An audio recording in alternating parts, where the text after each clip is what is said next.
Let's get ready to RPG! RPG! RPG! RPG! RPG! RPG! Good evening, everyone. Welcome to the Knights of Last Call. My name is Derek Melenda, and we are back tonight for another first look. We've been on a bit of a heater lately. Well, we did take a brief break there. I was in Vegas. We did do a little live stream from the pool. But, of course, last Tuesday, we did a first look at 13th Age 2nd Edition. And during that stream, one of our own, Mr. Thaddeus, had a very generous super chat or tip and said, hey, can we take a look at Reign? So tonight, we are going to be doing a first look at the game Reign. Now, this is apparently the game's 2nd edition, but I have never looked at this game's 1st edition or its 2nd edition, and I know very little about anything about this game. Sometimes I actually know a fair amount about a game, even if I've never actually played it or looked at it. But this is actually a game that I know actually nothing about. So I'm guessing it has something to do with kings and queens or something like that, given that its name is Reign and it says that it is a game of lords and leaders. But that remains to be seen. We will dig into it and we will see what we come up with it as. So, again, shout out, thanks to Thaddeus. And, of course, if this system ends up being really crappy, we can blame Thaddeus. Just kidding. Now, I will say that this game is by Greg Stolze. Greg Stolze is a fairly well-known name within some circles of the RPG sphere. He's done a lot of work with John Wick and Kenneth Haidt, and kind of moves, I would say, in sort of those circles. It's he's not so much of like the mainstream D&D type person, but he's not also a super hyper indie darling. So he's kind of like a designer's designer, I suppose, is how I would describe it. So it'll be interesting to see what we get into here tonight. So welcome forward to that. Let's see here. Cal says, I thought Daggerheart was the only game that existed right now. Well, no, we actually haven't talked about Daggerheart in a while. And, the views and the money has showed that. I'm just kidding, of course. But no, but it is true. Daggerheart is still a very popular game. I do think some of the wind has been knocked out of the game's sails after the decision made by Critical Role to go with D&D for Campaign 4. And, I have not really seen as many videos being made for it by any of the mainstream YouTubers. I think they kind of did their 15 minutes of fame and moved on. As for us, obviously, it's still a big part of what we want to do here on the channel. We, of course, want to do an actual play with Daggerheart. We're excited to play it, and I'm excited to run it and excited to show it to everybody here on the YouTube. And I'm also still very interested in figuring out ways that we here at Knights of Last Call could potentially generate and create Daggerheart content for what I assume to still be a fairly niche audience, but it doesn't seem like there's a lot of really good quality, high quality products being released for Daggerheart right now. I know there's a couple out, and I've actually downloaded a couple, bought a couple. I've been meaning to look at them. Haven't had a chance as much as of yet, so. Keithor says we need more Dagger hype, but down to check this out too. Yes, believe it or not, once upon a time, this channel existed before Daggerheart. And you know what? As I said, once upon a time, this channel also got 1,000 to 2,000 views and 50 people in the live streams. But again, I kid. How was Vegas? Vegas was fun. Didn't win any money, which was unfortunate, of course. But had a good time anyways. Had some great meals. Had some fun moments there with the gambling, and actually spent a lot of time at the pool. It was very nice weather. It was very nice just to relax and read some fiction books and enjoy some relaxing time. Let's see here. Leland says that this is domain management to the game. All right. Salt says the one roll engine is super cool. Hope we enjoy it. Boyko says Reign is, in my opinion, the best example of crunch. All right. Mark is, I'm hoping for a good rant of Derek hate. Oh, I don't know about that. I thought it was pronounced Stolze, but I could be wrong. Salt says the dagger high is over, and Roll for Combat says dagger what?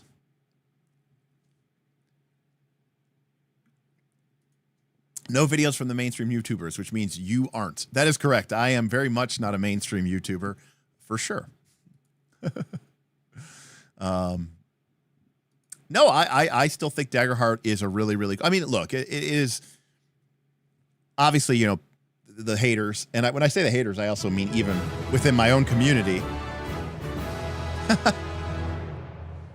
Oh. Francois tipped $3. Dagger hype. See, Francois is down for the dagger hype. Thank you. By the way, the tip goal today is just because you like me. Hi, friends. So the super chat is, of course, for showing your support and love for First Looks. These PDFs have gotten expensive, let me tell you. And you know what? Props and shout out to the people who, you know, have raised the PDF prices on their old games by, like, you know, 100 to 200 to 300% in the last couple of months, because they can get away with it. And sure, 2 years ago they were selling this PDF for $10, but now everybody else is selling their PDFs for $35. So why don't I sell my PDF for $30 as well? Thank you, Francois. I appreciate you. But that was, to be clear, the tip is just because you like me. So I appreciate you. Anyways, Daggerheart is still, I think, a really, really cool game, but it is brand new, and I still think people are really struggling to understand, you know, what to do with it and where to go with it as well. So I still think it's really, really neat. Kendall, how long to the actual play? Great question, Kendall. Obviously, we still have to manage schedules. The studio has been in more or less the status it's been in for the last however many weeks, because I've been basically bouncing. I went to Gen Con. I came back, had a lot to do. Then it was off to PAX West, and then I back for 4 or 5 days, then off to Vegas. So now I'm actually home until PAX Unplugged, which is in November. So I'm actually home for, like, you know, over 2 months. Oh, you have to pause the campaign soon. Unfortunate, Forsyth. Well, again, I think one of the cool things that people should be doing in more campaigns is figuring out ways to be able to have satisfying endings, and always be thinking about their campaign in terms of satisfying arcs which come to an end, rather than setting up for one big, huge mega arc, which may never pay off.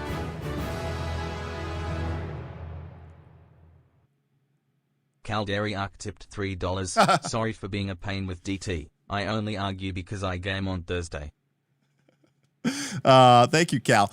So Cal is talking about DT, which is another thing, actually, so last week I was home for about 5 days, 6 days between PAX and Vegas, and I spent most of that time actually working on Dragontide. So Cal's talking about Dragontide. Cal has taken a big bite out of Dragontide. Dragontide is our Dragonbane mega game. And believe it or not, we thought we were going to get 20 players, and I think we have like 65 signed up. So we really underappreciated how many people were going to be interested in running our Dragonbane campaign, which is really exciting, which is really cool. And Cal has been running a lot of games and giving us a lot of feedback. And I wouldn't say you're being a pain in the butt, Cal. I would just say, you know, you are opinionated, and, you know, again, this is a beta season, so we're going to be looking at everything, Cal. We're going to be speaking to everybody, talking to everybody, and seeing, you know, what's working, what's not working. But also realize that ultimately it isn't a democracy. The game's vision that I have for it isn't just going to be decided by popular vote. It's what Bob and I think will work best for us, for our vision of the game, for the channel. And ultimately, I want Dragontide to stand alone from a game like Northern Reaches, not just because it uses Dragonbane instead of Pathfinder 2, but because it has a very different feel and a very different vibe and a very different experience. So I think that's what's important here. Regarding PF pricing, does it have to do with the tariffs? Sire has nothing to do with the tariffs. Tariffs have no effect on digital goods.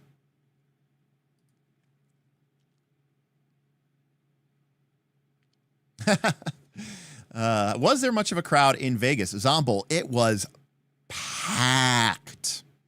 It was packed. Now, it was a big fight night in Vegas, Canelo versus Crawford. I did have money on Crawford. And so there was a lot of people there for the fight. It was also a Mexican Independence Day over that weekend. So a lot of people in town for that. Plus Canelo is a Mexican and is a sort of a favorite. of the folks of Mexico. So there were a lot of people there. Certainly a lot of Mexicanos, but there was just a lot of people in general. It was actually pretty packed, I would say. Level 2 is not heard of rain, but what they have heard is mostly praise, or all praise. Was it a nice decompression after Con Mania? B, if I'm being honest with you, no. There was stuff that had to be done for the channel. I had to hop on and manage and deal with a couple of things that were needed to be managed and dealt with. So I was on my laptop doing a little bit of channel work. You know, I don't know. It wasn't as stress-free as I wanted it to be. If I'm being actually completely honest, this is kind of an important anniversary for me because last year when I went to Vegas, I always go to Vegas end of August, early September, is when I had my first panic attack. So I don't know if it was like a panic anniversary or something, but I did have a little bit of anxiety and a little bit of I didn't have a panic attack, but I definitely I was anxious about being anxious. So there was kind of this undercurrent of anxiety there as well. So, but yeah, that's again, just me being honest. But again, I think it had something to do with that anniversary there as well. Right, exactly. There was a famous RPG designer there and a boxer. We were all there. Yeah. Yeah, Dr. D, definitely. Again, it was more of like a mentality of like, I hope this doesn't happen again.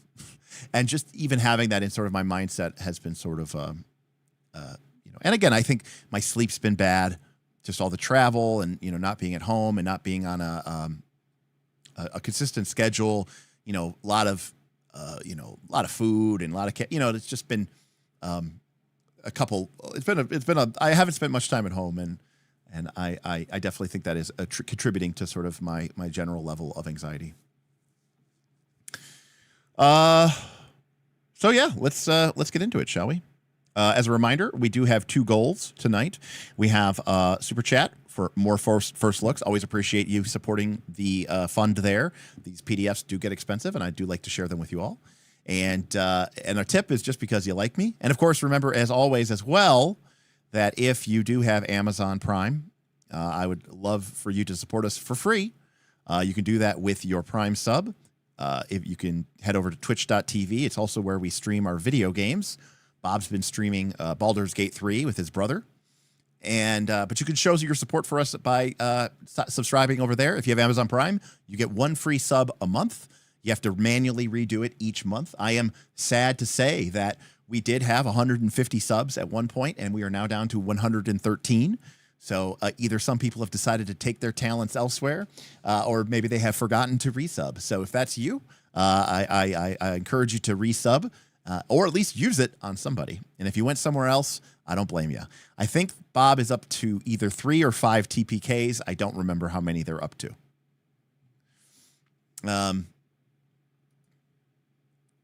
Dr. Dehart, I do see that. Pathfinder PhD resubscribe with Prime for 5 months. Boom, keep playing Knights. Thank you. Keithor also just resubbed 18 minutes ago. Really appreciate that. So thank you to everybody who is reminder to do that. Of course, we still have to work on that Twitch integration. I'm actually a little bit nervous about the Twitch integration because apparently, like, if you dual stream like we're doing right now, apparently Twitch will come for you and sell your soul out or something. All right. Let's get into the rain. Boop. Okay.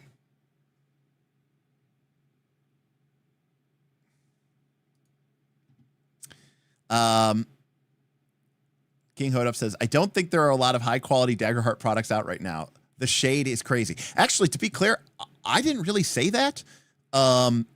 Bob World Builder actually kind of said that. So I'm actually kind of relying on his opinions. I think Bob has a pretty solid head on his shoulders.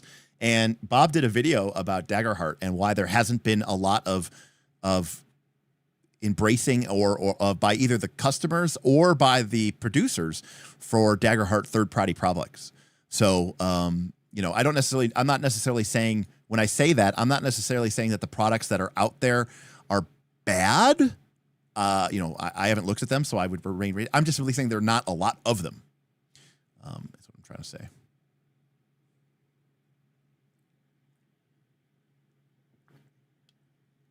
So, all right.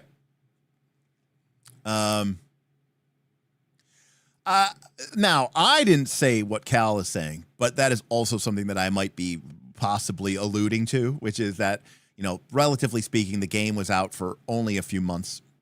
And I don't think anybody was like, I don't think anybody who made content for it was, full in the hopper, ready to drop a new release.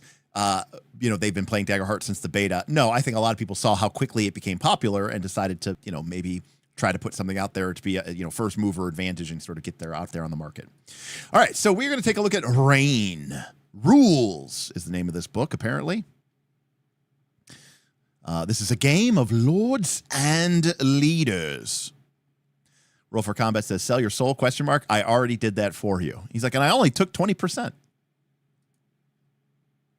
I got to admit, I don't know that I 100% love the blue and the red and the very Pendragon-y look to the style of it, but I do think that this art looks pretty sweet, and at least the armor looks pretty good. So let's just read here the back cover. This will hopefully give us an example of what this game is. Because again, I know nothing. I really know nothing. Thanks for the sub, Michael. The Reign role-playing game expands the frontiers of fantasy gaming by elevating the action to an international stage. Monarchs and mercenaries gamble armies and fortunes to win nations in a rich and vibrant fantasy setting. Reign's simple but complete rules model the triumphs and disasters of societies as small as a village or as large as a realm-spanning religion. With Reign, your characters can defend and bring prosperity to threatened lands, or, if you prefer, conquer and pillage on a vast and awesome scale. This second edition of Greg Stolze's Game of Lords and Leaders is built from the start to put your characters in charge of nations, churches, cults, and criminal mobs. You aren't just doing the king's tasks, you can be the king doing the task. You become the movers and shakers in this setting, or fail due to your own glorious hubris. One roll does it all. What a missed opportunity to say one roll to rule them all. But powered by the one roll engine, or popularized by games like Godlike, Nemesis, and Wild Talents, Reign can take your characters from beggars to emperors. A throw of the dice tells you not just whether you succeeded, but how much and how you did it. Or it can tell you not only your character's stats, traits, and skills, but how and why they develop those strengths and weaknesses. If you're already a fan of the Reign is familiar with a few interesting refinements. If it's new to you, the resolves events in delicate detail without cumbersome layers of contingent rolls. Revised and expanded, Reign's second edition completely reorganizes the Reign rules for easier references and better clarity. We love to see that. Offering loads of options that let you mechanize what you want to emphasize, whether that's sailcraft. Ho, ho, ho. I am strong. Strong. Strong. I mean, we got to check out the sailing stuff. Chase scenes or a duel of manners. Rules for making your own esoteric disciplines, a fluid hand-to-hand combat system, systems for ordering your minions into glorious war, and even methods for navigating the stormy seas await you within these pages. The personal and the political. Reign's group resolution rules are self-contained and stacked easily stacked on top of any other role-playing system. Want a concrete way to model what's happened to the city when your superheroes destroy the cult of Moloch triumphant? Use Reign to stat up the city and the cult. Ever wonder who'd win if two rival government conspiracies went head-to-head? Reign lets you measure their weaknesses and strengths and then test them against one another. Fantasy kingdoms, cosmic empires, and secretive cabals can all be easily managed and modeled with Reign. Additionally, we have companion volumes, Reign Realms and Reign Realities, offering more developed rules for use with Reign. Okay, so it looks like high-level AD&D, meaning AD&D First Edition, the game, also known as Birthright. So it looks like we're kind of taking another spin here on Birthright, where this is a game about rulership. It's a game about, being important people in charge, and making decisions that'll affect, entire armies and entire realms, which is pretty cool. Again, Birthright famously did this with AD&D second edition, I should say, but was sort of more magical, and your character had all these sort of like blood powers. So we'll see how magical this game is. There's sort of a vibe here that sort of feels a little bit more mundane-ish, but we'll see. In terms of the book, we have a 6-page introduction, including about the one rule engine. We have 30 pages, or 15 pages, dedicated to character generation. We then have a large number of pages dedicated to the player's options, skills, gaining and spending experience points, gaining advantages, and esoteric disciplines. Not quite sure what those are, but there is a long list of esoteric disciplines, from the Jester's Course to military deceit to soul armor and the troubadour's fortune. Lastly, we have chapter 4, which is getting the game you want. It's only 2 or 3 pages. Not really quite sure what that is about, but I think it's maybe about the different types of campaigns that you could run, potentially. I don't know. Chapter 5 is called Companies, and has to do with what is a company and what do companies do. And I think this is maybe how this game handles the concept of a party, because obviously if you're all kings, how does that work? And sure enough, we have a lot of information here about managing your kingdom, your culture, your policies, and all of the like. Chapter 6 is combat, with information about the conditions, the maneuvers. That's a funny little Easter egg there called the 7 maneuvers of highly effective people.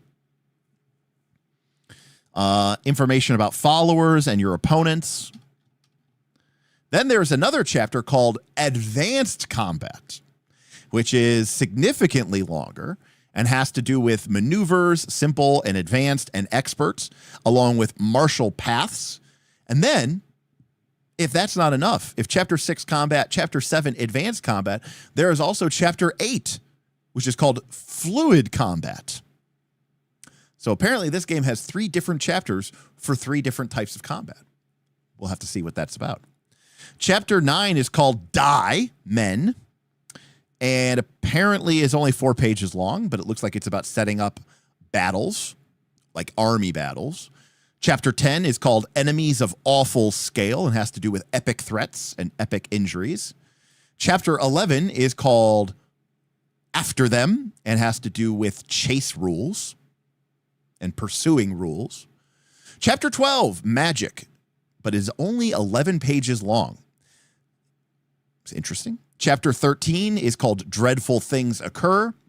Thrown off a cliff, drowned. This would be our things. So right off the bat, I will say that this is it's a very Draw Steel naming vibes. It's honestly a very like John Wick style vibes of naming things. And I will just be completely transparent here and say, I'm not about it. Chapter 14, Work for Your Lives. This first section here is about building a ship. Sweet. Actually, never mind. Chapter 14 is called Work for Your Lives, and the whole thing is apparently just about ships. We have 8 or 10 pages of ships. Chapter 15 is called Splendid Things Occur, and we get stuff about titles like Knight, Lord, Lady, Duchess, Judge, yada, yada. Then we have 2 appendices, one that is a whopping 4 pages of monsters, and another one, which apparently is some sort of generic fantasy world called Ardwin. Lastly, we have a character record sheet and a sheet for your company. Good evening, Boothby. So then we have a little bit of an intro story here, and then we get into chapter 1, the introduction. So again, this is a game of intrigue, mass battle, tough choices, dramatic personal responsibility. It is a fantasy game, so you can expect bizarre creatures and barbarians with battle-notched swords, but it's also a political game, so look forward to deceitful ambassadors, heroic generals, wretched betrayers. You do this with a company. Many role-playing games pit a small mismatched band against the evil cult or the brainwashed army of the servitors of the Dark One. In Reign, you get servitors of your own. Your company is larger and more influential than just your oddball adventurers. So your company is actually your crew. It's your whole, all of your flunkies and followers and henchmen. Reign is based off of the one roll engine.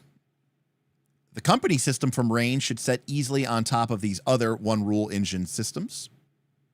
But Greg tried to make the company rules portable enough that you could stack them on top of any other RPG that you play. So chances are fairly good, if you're watching this tonight, that you're not going to be playing Reign anytime soon. However, it is possible, given that this system was apparently designed to be very modular, that you might really find that you want to steal or borrow these company rules and apply them to your game. So that'd be kind of cool. So we talked about tabletop role-playing games and how they are conversation-created stories. And then to throw a wrench into everybody's plans, we throw dice. There's a set of rules, sometimes called the engine or the mechanics, that opens up some options and closes off others.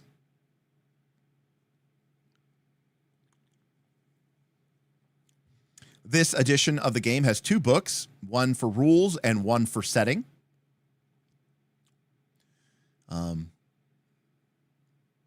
So there is a little bit of overlap between the two. Some of the rules are kind of tailored for this setting, and some of the setting is reliant upon the rules. But so there's sort of an interesting overlap there, which I think is important. System is setting, is I think classically said by these folks here.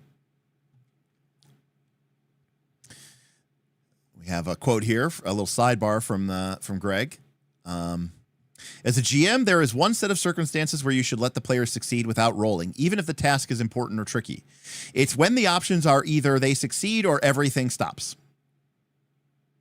If there's no story unless they succeed at getting through a particular door, their attempts to pick it or barter it down shouldn't require a roll.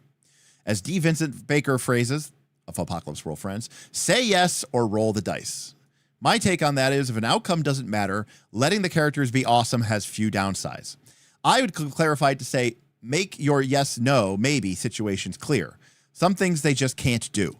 No, you cannot roll to chew through your handcuffs. Some things, many things, you roll for, but some you just give them.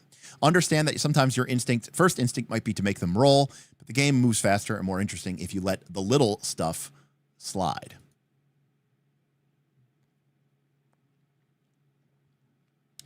All right. What is the one roll engine? It's a set of rules for deciding if an event happens in the game's shared setting. Players and the game masters roll the dice. The results of those rolls determine events that are not otherwise obvious. No one rolls for actions that are trivial easily or actions that are impossible. You can't roll to shoot down the sun, and you don't need to roll to tie your shoes.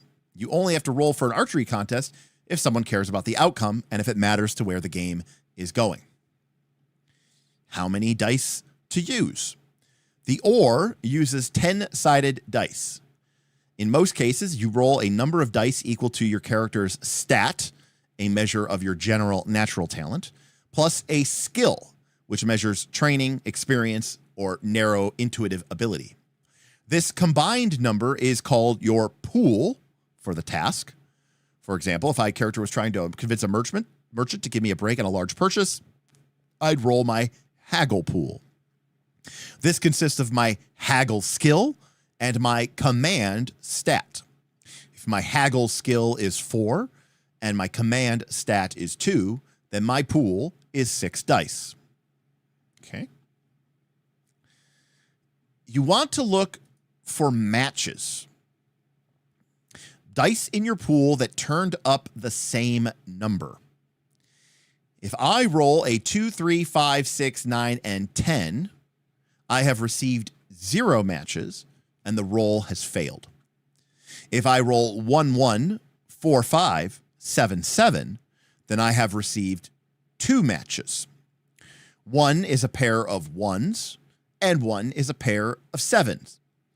It's a little like poker.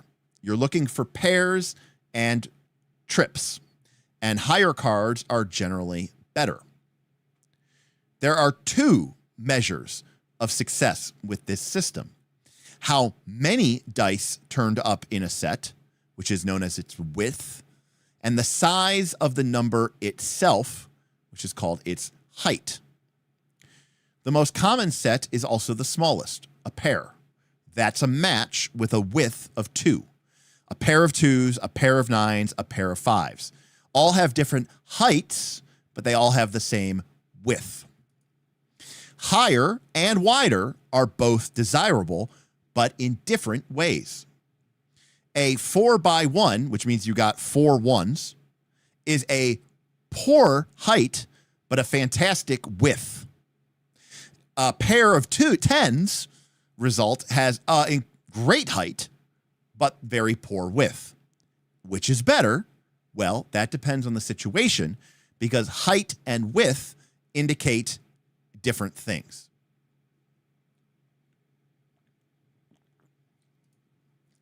Okay.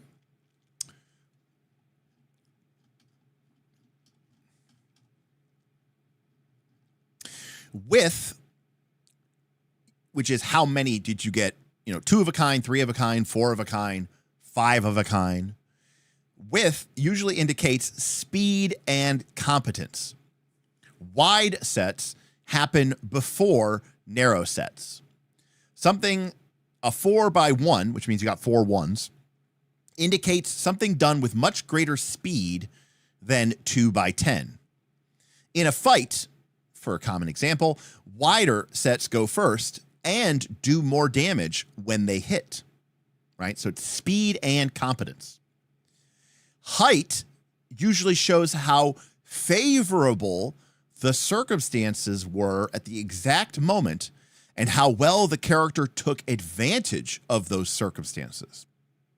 Okay, interesting. Sometimes the poorly skilled guy, the one with the small pool who can't even manage to get wide results, still gets lucky. In a fight, height indicates where a blow falls. Oh, this game has hit location. Okay. Low results strike less vital areas like the arms and legs. Higher outcomes are strikes to the body and even head. To sum up, you want results ideally that are both wide and high. If I roll 5 dice, the best result would be to get 5 10s. I may wind up having to choose between width and height. That same 5 dice pool could turn up a 2 2 2 2 9 9, which would give me 3 2s or up 2 9s. The set I pick depends on what I'm trying to accomplish at that moment. Now, I'm going to stop right here and kind of digest this a little bit. Number one, I like this multimodal axis, right? I like that there's sort of pros and cons to a set with a higher number versus a set that, what's better? If I roll 6 dice and I get, 3 2s, do I choose the 3 2s over 2 10s? And that might vary from situation to situation, depending on what's more important. My concern is that I feel like unless the dice pool works, unless the dice pool gets really large, I wonder how often you will even have sets to choose from, which is kind of a way of saying, how often are you going to roll 6 dice and you're going to generate a pair and triples? I don't know how often that kind of, how often they are even going to be making that decision. So apparently you can get up to 10 dice in your pool. So, I guess it's a reasonable chance that you're going to have some choices to make. Okay. So we're making rolls. It's a D10 dice pool system. We're looking for pairs, trips, quads, and higher is better. Types of rolls. Now, of course, it wouldn't be a game with hit location unless we have different types of rolls. And sure enough, we have 3 different types of rolls: static, dynamic, and opposed. To be fair, Boyko, you should never do shoelacing rolls, ever. Static contests are the simplest challenges. It doesn't mean they're easy, but the situation you're trying to overcome isn't adapting to what you're trying. In a static contest, it's your character against a circumstance. Swimming across a river, lifting a boulder, carving a statue, getting out of the way of an avalanche. It's a one-time event in which you either succeed or fail. To get the result, roll your pool. Did you get a match? Good. You succeeded. It's that simple. If it's not that simple, meaning your GM wants to make the challenge more off-putting, there may be a difficulty, and this is under bolded, so we know this is a term, to your roll, or a penalty to your roll. Oh, okay, so that's two different things. Difficulty or penalty. That is, you may need to get a minimum height in your set, or you may need to roll a smaller pool than you otherwise would. But still, it is one and done. This is interesting because I was getting into a little bit of a debate with Vin when I was on vacation in Discord. He had sent me some rules for a game that he's working on, and he wanted my thoughts and feedback on it. And I basically said, why do you have two different ways to modify the difficulty? And apparently this game has two different ways to modify the difficulty.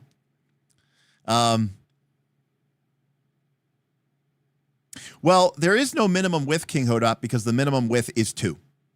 1 is not a minimum width. And I think if you said that you needed a minimum width of 3, which is to say that you got triples, it would be very, very unlikely that would ever. That's such a difficult thing to achieve, or such a difficult standard to achieve. I mean, maybe not when you're rolling 10 dice, but if you're only rolling 4, 5, 6, 7 dice, being like, oh, you have to have at least 3 of a kind, I think would just be such a. You might as well just say you need to roll a nat 20 kind of type situation. If you fail a static contest, you can try again if you have the time.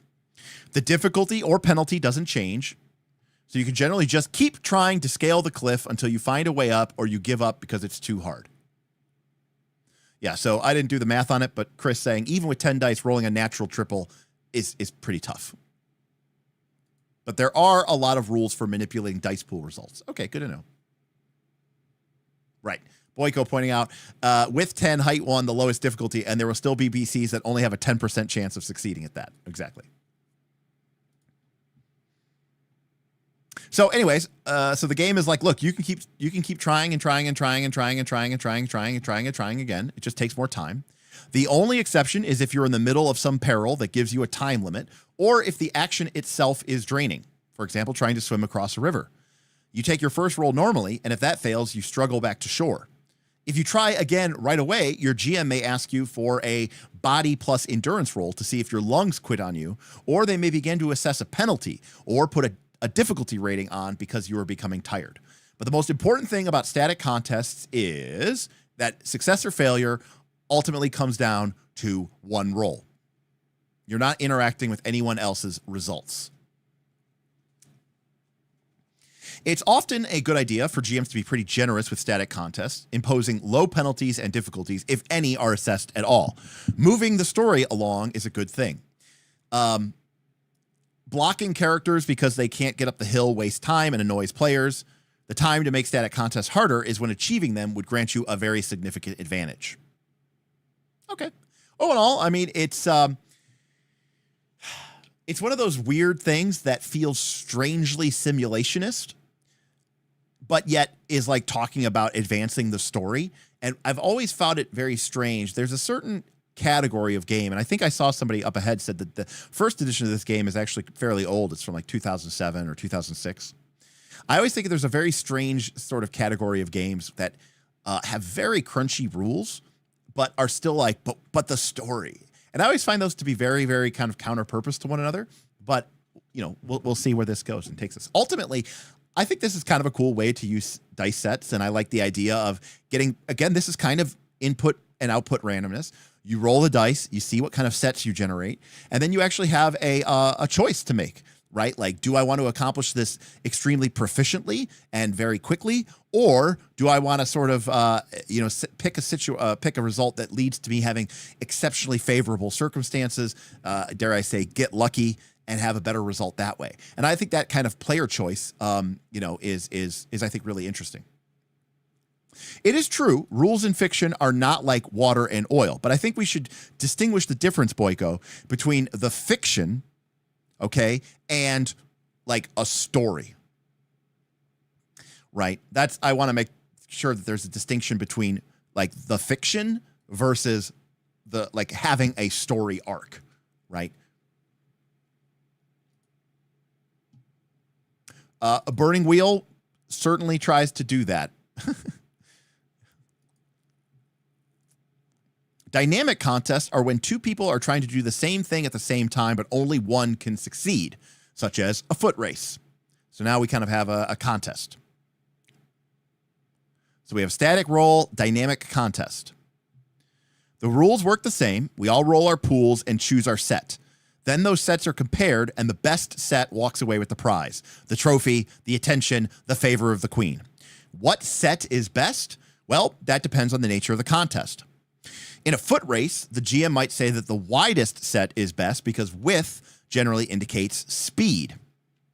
With people who are trying to be suitors, height might be a better gauge as it shows who's more favored by fortune and adapting better to the changing events. To persuade a ruler, it might be height if each side has plenty of time to set out arguments and provide evidence.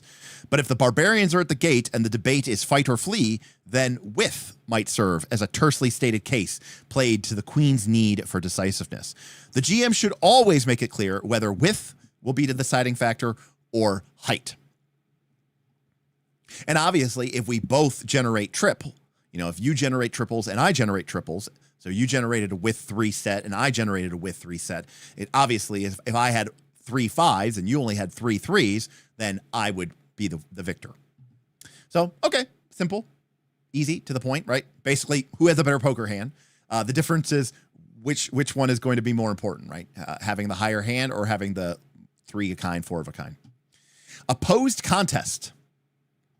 The final type of contest is where one character wants to climb the rope, present his evidence, or bury her sword in somebody's spleen. Another character wants to pull her down, get the testimony dismissed as unreliable, or avoid that lethal sword thrust. We are, of course, talking about opposed contests, and they are handled with a mechanic called gobble dice. Gobble, gobble. Again, I'm just going to say something here. If I was designing a game, and I'm not, and it's a very difficult thing, and I have nothing but infinite respect for people who do. But at no point would I ever call a mechanic gobble dice. Ever.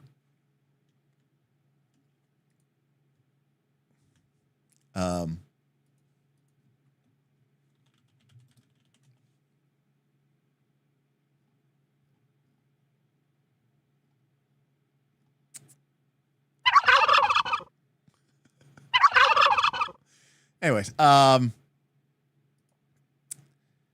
so in this case, we attempt the action to climb, to debate, to stab, and we roll our pool as normal.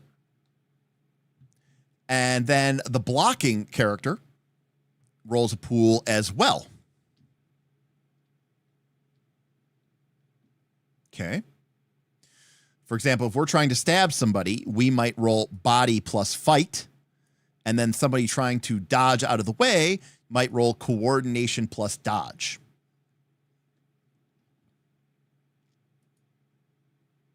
So it sounds like there's 2 rolls involved here. Two rolls.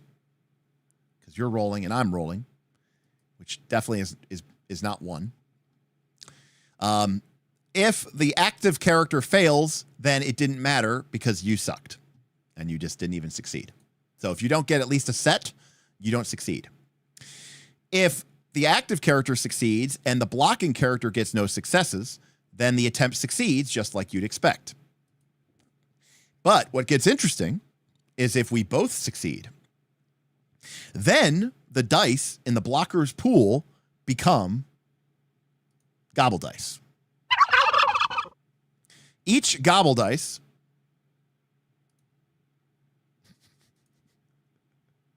the hell happened? There we go. Each gobble dice counteracts one die in an opponent's set as long as that die is of equal or lesser value. Once a set is broken down to one die or fewer, it has no value. Okay. So maybe this example will help. The active player rolls a 1, a 2, a 7, and a 10.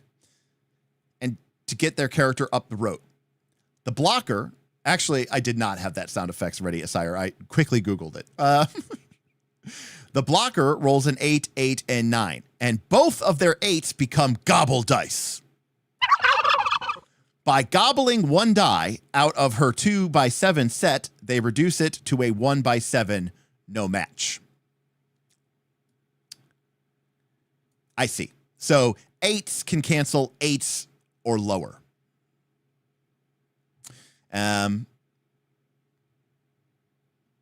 So another example might be that you rolled a 2, a 2, a 2, a 6, an 8, and a 9 in your body by plus fight roll. So you had a width 3, 2 results. The defender tries to dodge and rolls a pair of 9s. So they have a 2x9 set of gobble dice. But because width determines speed, this strike occurs before you can even react. Even though your dice were big enough, they weren't fast enough. So basically, a pair of 9s can't beat triple 2s. Thus, a gobble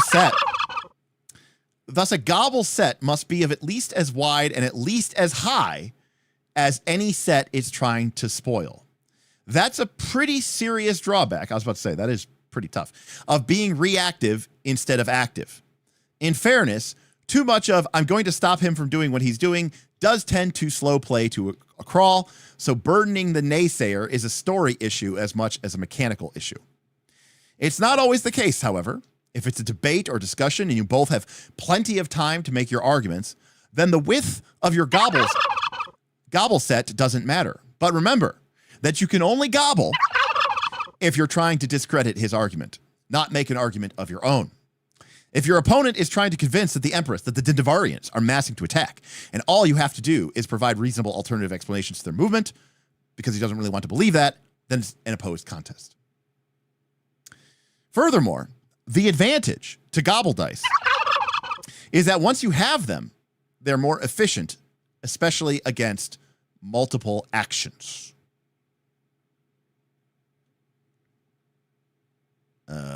Are they?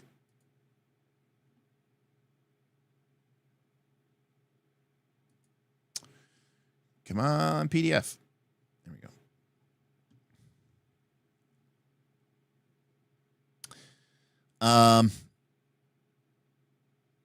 Oh, I see. Now we know why it's called the one roll engine. We're finally getting to it. Okay. It's because apparently they kind of maybe skipped this here, is that you make one roll if you're trying to do several things all at once. So this is where we kind of, I think, get to maybe some of the John Wick 7th C, right? This is like taking raises, kind of, maybe, element of this here. So, for example, this is what they're talking about here. Let's say that instead of just trying to climb the rope, the active character is trying to do two things. They are trying to seize a precious emerald off of a pedestal and then climb up the rope. But if she can't get the gem, she still tries to flee the emerald's guardian. So she rolls a multiple action, which is explained 108 pages from now, hoping to get two sets, one to grab the gem and one to go up the rope. She rolls her pool and gets a pair of 2s and a pair of 5s. The guard, however, only has to roll a single body plus fight pool to interfere with what she's doing. The guard rolls 2 7s, which lets him respond to everything that she's trying to do. His 2 7s become gobble dice. With 1, they knock out one of the 5s, reducing it to a single 5, so it's no longer a set, and therefore not worth anything. And with the other, he takes the die out of the 2x2 set, therefore knocking that out. So not only has he prevented her from taking the stone, she's also prevented her from climbing the rope. So basically, you could try to do multiple things with one action. Each set that you generate in your pool is one more thing that you can do during that action. And the gobble dice can therefore break up multiple sets. So again, if you're not familiar with 7th C and making raises and stuff like that, this is kind of very similar to that and variation of that. And B says, so it's like raises, but the raises now have a numerical value or a stat associated with them. And that is kind of how I am reading this as well. I don't know if there's people here who are very familiar with one roll engine and Rain, if that is kind of how you think. And for those of you who don't know, when you get into an action scene in 7th C, you're going to roll your pool of dice and you're going to make sets of raises. And each raise that you have gives you sort of an action to do during that scene. But you only make that dice pool roll at the beginning of the scene, and it kind of determines how much action points you have during that scene, right? So this is kind of a similar idea, except you're also applying a numerical value to it, and you're also interested in whether you got doubles, triples, or quadruples. Yes. That is probably an interesting way to put it. It's actually kind of cool if you can get around to that. Now, Chris says, yeah, so you do that every round of combat in this game. Okay. I could see where that could get a little bit old, right? Because to be clear, you might do that once in 7th C to represent an entire swashbuckling boarding action, right? Where your band of privateers board the enemy pirate vessel and fight a swashbuckling, Errol Flynn-esque battle, atop the mizzen mast and up to the crow's nest and down into the bilges, right? And that is all represented by essentially one big pool of dice. You generate your raises, and then you spend those raises in that scene to do cool, dramatic, action, cool-filled shit. There's no, round by round per se. Anyways. Okay.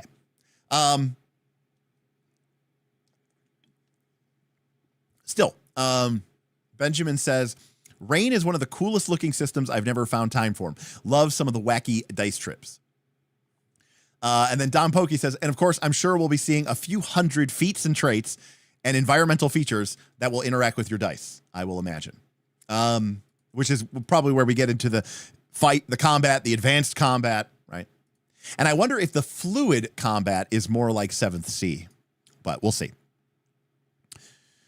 Climbing a ladder. So what if it's really tricky, though? This is talking about before about the penalties and difficulties that a GM can assume. It's interesting. This is like a obviously, there's this world where maybe Derek someday actually writes something, right? Creates a system, writes a book. I don't know.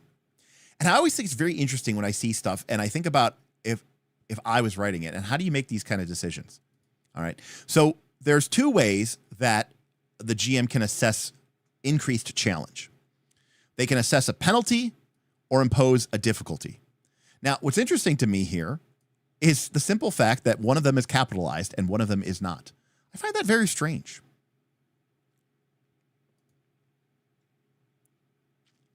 A task's difficulty indicates how hard it is for everyone. It's indicated by a number, such as difficulty 3. Any matches whose height is under that number are not sufficient to get the job done. So difficulty is much more like the DC concept from 3rd edition or from any sort of modern D20 game, right? If we are saying that this task is inherently difficult, then we would say that it might be difficulty 3 or difficulty 4. And that means that any D10 values that are under that number basically don't count.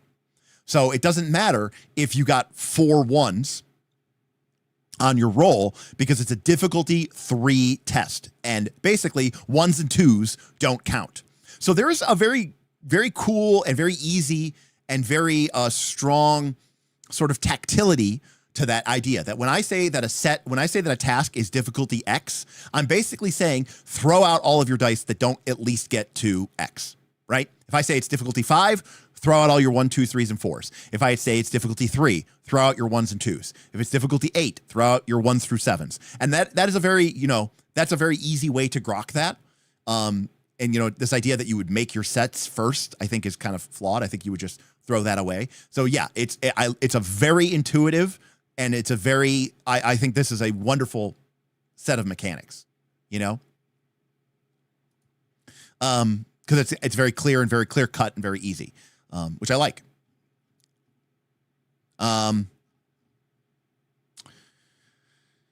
Difficulty is best for problems that so that's difficulty, right? That affects everyone easily. Minor is 1 to 2, 3 is pretty typical, 4 to 5 is imposing, and 8 is appallingly hard, right? And remember that on a typical check, all you need to get is at least a match. That's all you need. Whether it's 3 of a kind, 4 of a kind, or a pair, you just need a match to succeed. Now, penalty is when the GM is knocking dice out of your pool. This indicates a problem where someone of lesser skill is unlikely to even have a chance, while an expert isn't going to get the kind of superb results one expects. A 1-die penalty is typical for something that's more complicated, while a 3-die penalty is the highest you should go for anything other than the most utterly demanding and outrageous stunts. If you end up with a really, really high rating in a skill, you can use dice that go beyond 5 to buy off penalties. All right.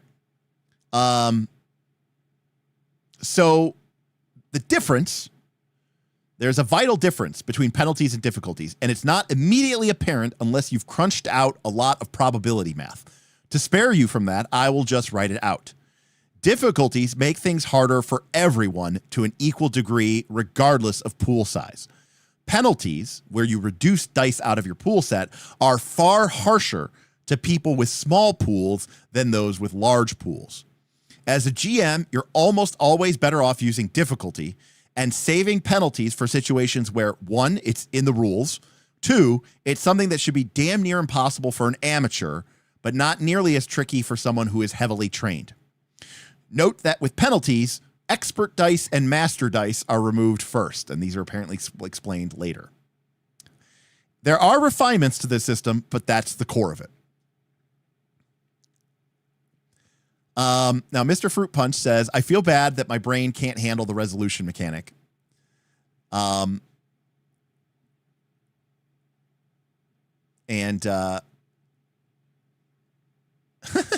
one point, my attention slipped off of the video and past that point that sounded like made-up example of exaggeratedly crunchy rules. Yes. So overall, I think we have, we have basically all of the knobs and levers that you would expect to do when you have a dice pool system, right? We're rolling D10s. How many do we roll? Well, it's a combination of our stat and our skill, right? So that's pretty cool. That's pretty normal. Then what values do we need to roll on those dice? Well, that's a component of the difficulty. How hard is the task? What are the circumstance penalties? Well, the GM might remove dice. And to be clear, this is, kind of similar to the way Year Zero engine works, right? In Forbidden Lands, if a task is very difficult, the GM might remove dice from your pool, or they might add dice. Now, in that system, you're always looking for a 6 on a D6. But in this game, instead, you're looking for pairs and triples and quadruples. So, and then when it comes time to evaluate how did you succeed, the question is, did you get 2 of a kind, or did you get 3 of a kind, or 4 of a kind? And what were the values in that pool? So this is basically almost everything that you could do with a dice pool system anyways, other than potentially, like I said, modifying the results and things like that. You can tick a dice up, or tick a dice down, because maybe you got 2 5s and then you rolled a 6, and then you have a feat or some sort of special ability that lets you turn that 6 into a 5, and now you have 3 5s, right?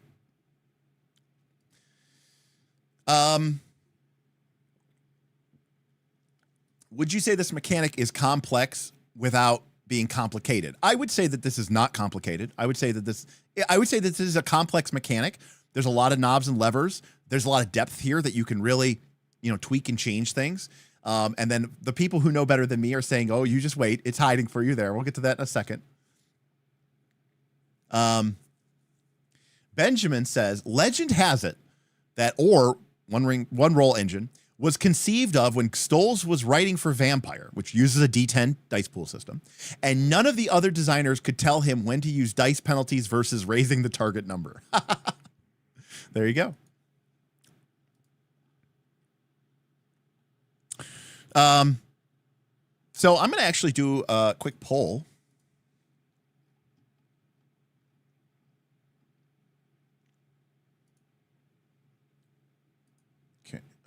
Our last poll was about, are you going to go, did you enjoy Tron Legacy? Let's see here.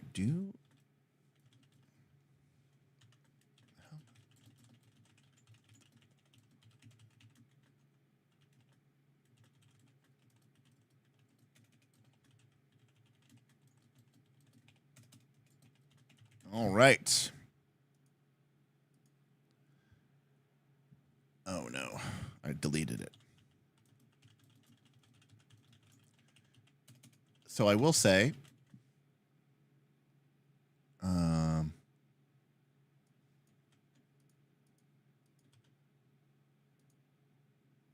the hell just happened?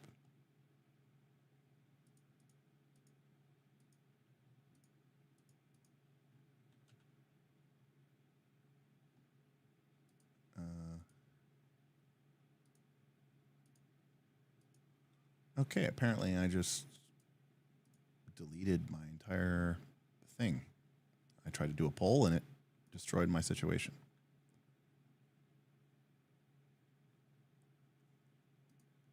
Oh, okay, that's what happened. Never mind. Sorry. Okay, there we go. Perfect. That's crazy. How much do you enjoy dice pool systems?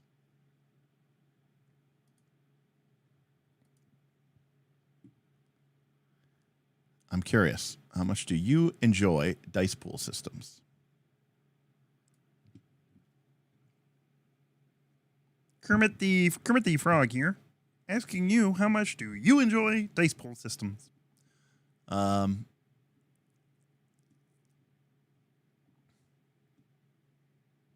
The problem, Salt, is it says it was both.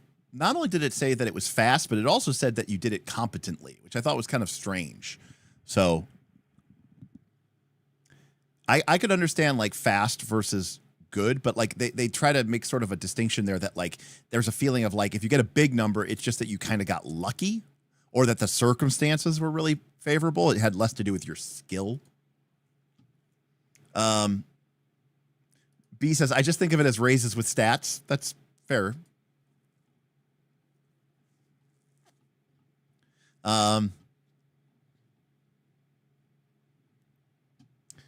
As a reminder, while you guys vote, we do have our tip goals tonight. So if you do enjoy these first looks, I'd love to see some super chats.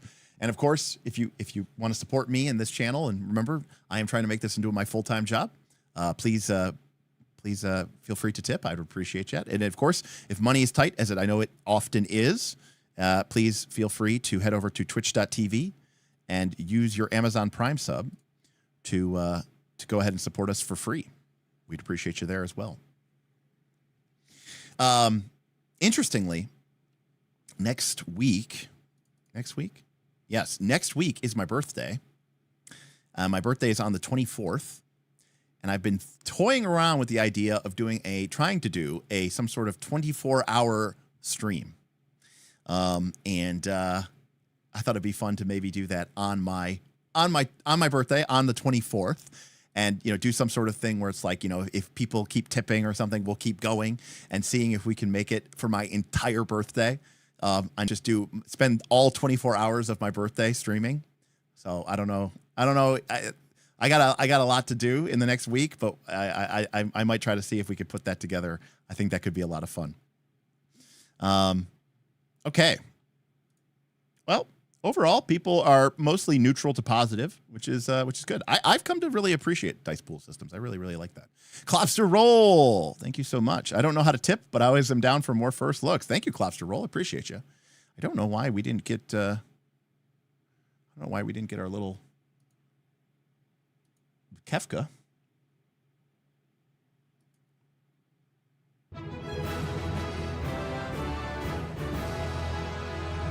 Thank you, Thaddeus. Thaddeus tipped $15. Have some gobble dice on me. I think that the dice system is maximalist in what it does, but is also quite unique. Thank you, Thaddeus. Appreciate you. Yes, there's a fun tactility to it, right? Of like using my dice to attack your dice, and kind of, you know, I just gobble is a horrible name, but you know, I think that's pretty cool, you know. All in all, I think it is actually kind of an interesting system. And of course, I could think of a million bajillion ways that you could create different mechanics and stats that let you quote unquote attack this and do all this other stuff and all these other things. So anyways, Clopster Roll, I don't know why, but I mean, you definitely super chatted because I can see it here, but for whatever reason, it did not show up in stream elements, which is why it didn't show up on screen. I don't know why. That's very strange. But I appreciate you. Let me see if it's still working. All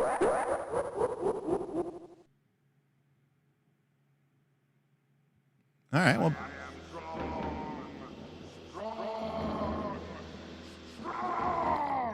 All right, well, a lot of stuff just happened there. Benjamin, well, yours went through. I don't know. That's weird that Clopster Rolls didn't.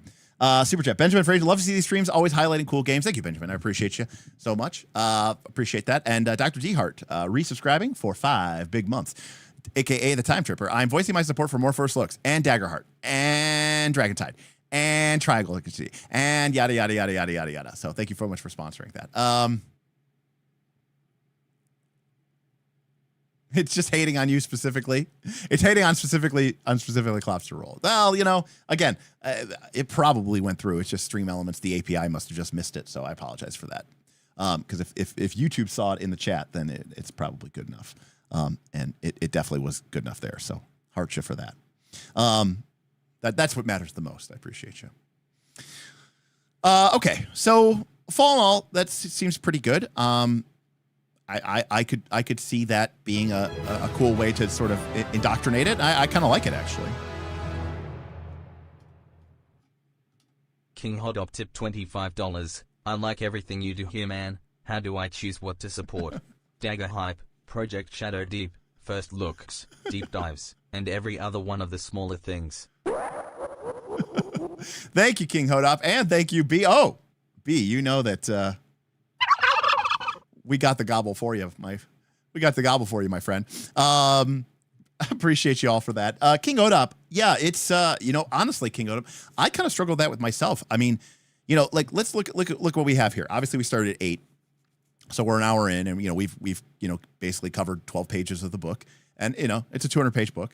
Not that we're going to go through every single feat and stuff like that. I mean, we're really trying to just grok the core mechanic here, of course, and talk about it. That's why we do what we do here. And this is just one game.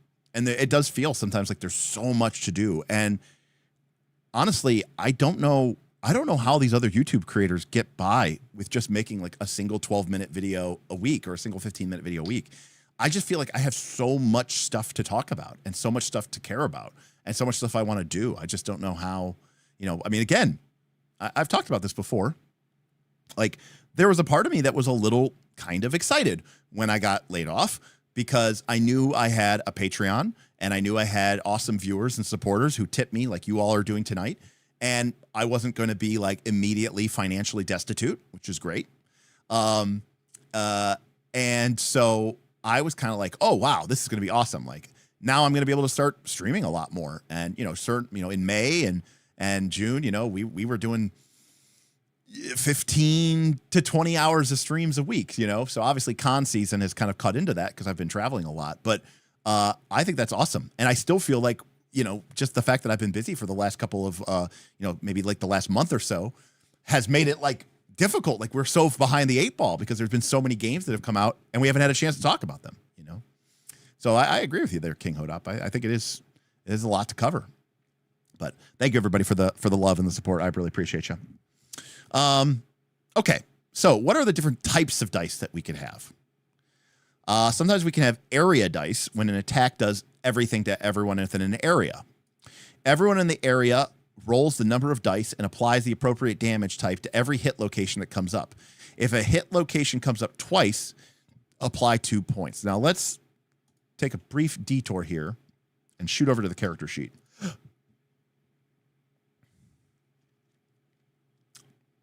So our character sheet shows us a pretty utilitarian character sheet. Looks like we have 6 stats. A lot of skills. We have 6 stats: body, charm, command, knowledge, coordination, and sense. And then underneath, we have skill dice, or the skills. And there's also a check mark for expert and mastery. And I accidentally clicked on something, and that destroyed the PDF. There we go. We have a big box to write advantages in. We have a small box to write our problems and wealth. You know this game is crunchy when you have a sight skill.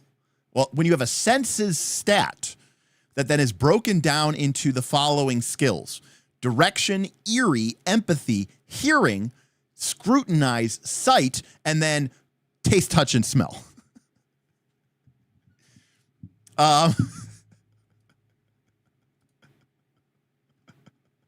That's a little too much for me, in all honesty.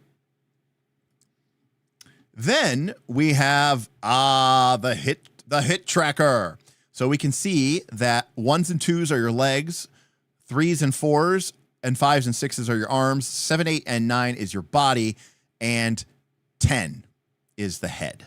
Headshot, mega kill, ultra kill, unstoppable. All right. Yes, of course, how could I forgot? We also have skills that could be written in, like student of blank, perform blank, perform blank, perform blank, weapon skill blank, weapon skill blank.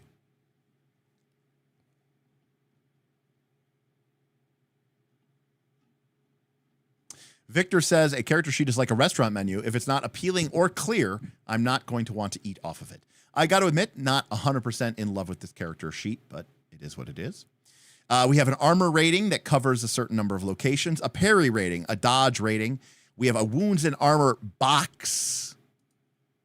We have weapons carried for ranged and melee. We have a box for preferred moves, a box for martial techniques, a big box for esoteric disciplines, a sub-score of sorcery, which apparently is its own stat, attunement effects, a massive box for spells. Then we have description, portrait, personal history, dirty secrets, property, gear, grudges, and enemies, and a box for our followers. That is a 4-page character sheet. Then we have a separate box for our company. So there is a lot going on here. So if an AoE hits, we roll the dice, and if we roll 10s, it's hitting us in the head. And we mark those points to there. Armor does not protect against area attacks, right? Very simulationist here. Now, we saw on the skill sheet that E and that M. These could be expert dice. Oh, so now we're getting into the different types of dice, right? These were area dice. Area dice work very differently. We still roll D10s, but in area dice, each die is a point of damage. Where that, I got it wrong. It's not, it's a point of killing damage. Apparently there's different types of damage. Killing damage is one of the types. And the die roll is just to determine where that hits, right? There's no defending against burning cauldron oil, Expert dice is a special type of skill die that indicates an unusual degree. Whenever you roll an expert dice, you set it at whatever number you want before you roll the other dice in your pool. You can never have more than one ED in your dice pool, and you can never have an expert die pool that has a master die in it. So an expert skill die is a bonus skill die, but you get to preset the value before you roll the other dice. So, for example, if we were in melee and we had an expert dice in our melee pool, we could set it to 10 before we roll the rest of our dice, because if we want to aim for the head, we can set it to 10. And now if we roll any other 10, we have achieved a match, and thus we could potentially headshot them. I would think it would always be best to pick 10. However, maybe they're wearing a big helmet. I don't know.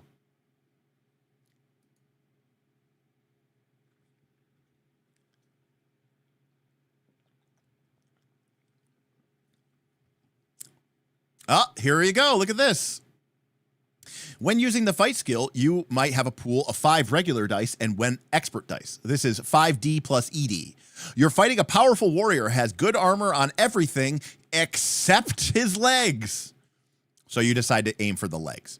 So the legs are locations 1 and 2. So before you roll, you set your expert die at 2.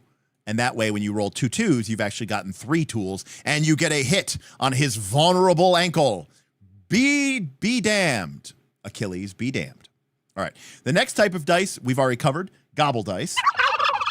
So these are for skills that directly counteract other skills, counterspell, dodge, parry. These produce gobble dice, as previously mentioned. When you roll those skills successfully in those set, they become gobble dice, which can suck the dice out of your enemy's pool and spoil his attack. I got to be honest with you. There's got to be something. Is there an inside joke here with gobble dice, suck the dice out of their enemy's attack? Are they trying to do something here? I don't know. Maybe. Who knows? There are 2 limits to gobble dice. First, you can only use them against dice that are equal to or lower than their own height, which we established.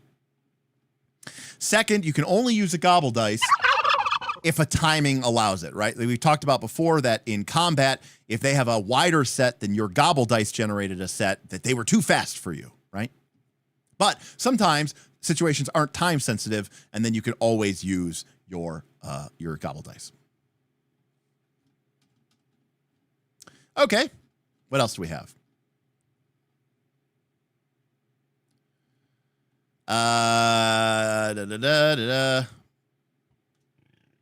Master dice are special dice that indicate a tremendous proficiency. Like an expert dice, you don't roll it. You set it to any number you want. However, now you roll your normal dice before you set your master dice. So now this is really powerful, because now you can literally always guarantee that you're going to get a match, right? This means you can always have a set when you have a master die. You can never have more than 1 master dice in your pool, and you can't have a master dice and an expert die in the same pool. So obviously, master die, very powerful, because you can always match it up, which again, that's definitely a strong thing.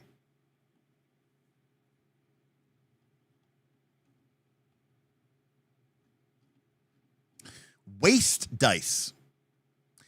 Anytime you roll and the dice do not match up, they become known as waste dice. Some effects in the game still make use of them. I have 9 dice in my pool, and I roll a bunch of numbers. I get 2 6s and 3 7s. The 2, the 5, the 8, and the 9 are waste dice because I didn't match them to anything. Note that dice in a set never count as waste dice, even if that set doesn't end up getting used. Similarly, if a set gets ruined, for example, by gobble dice, the remainder isn't a waste die.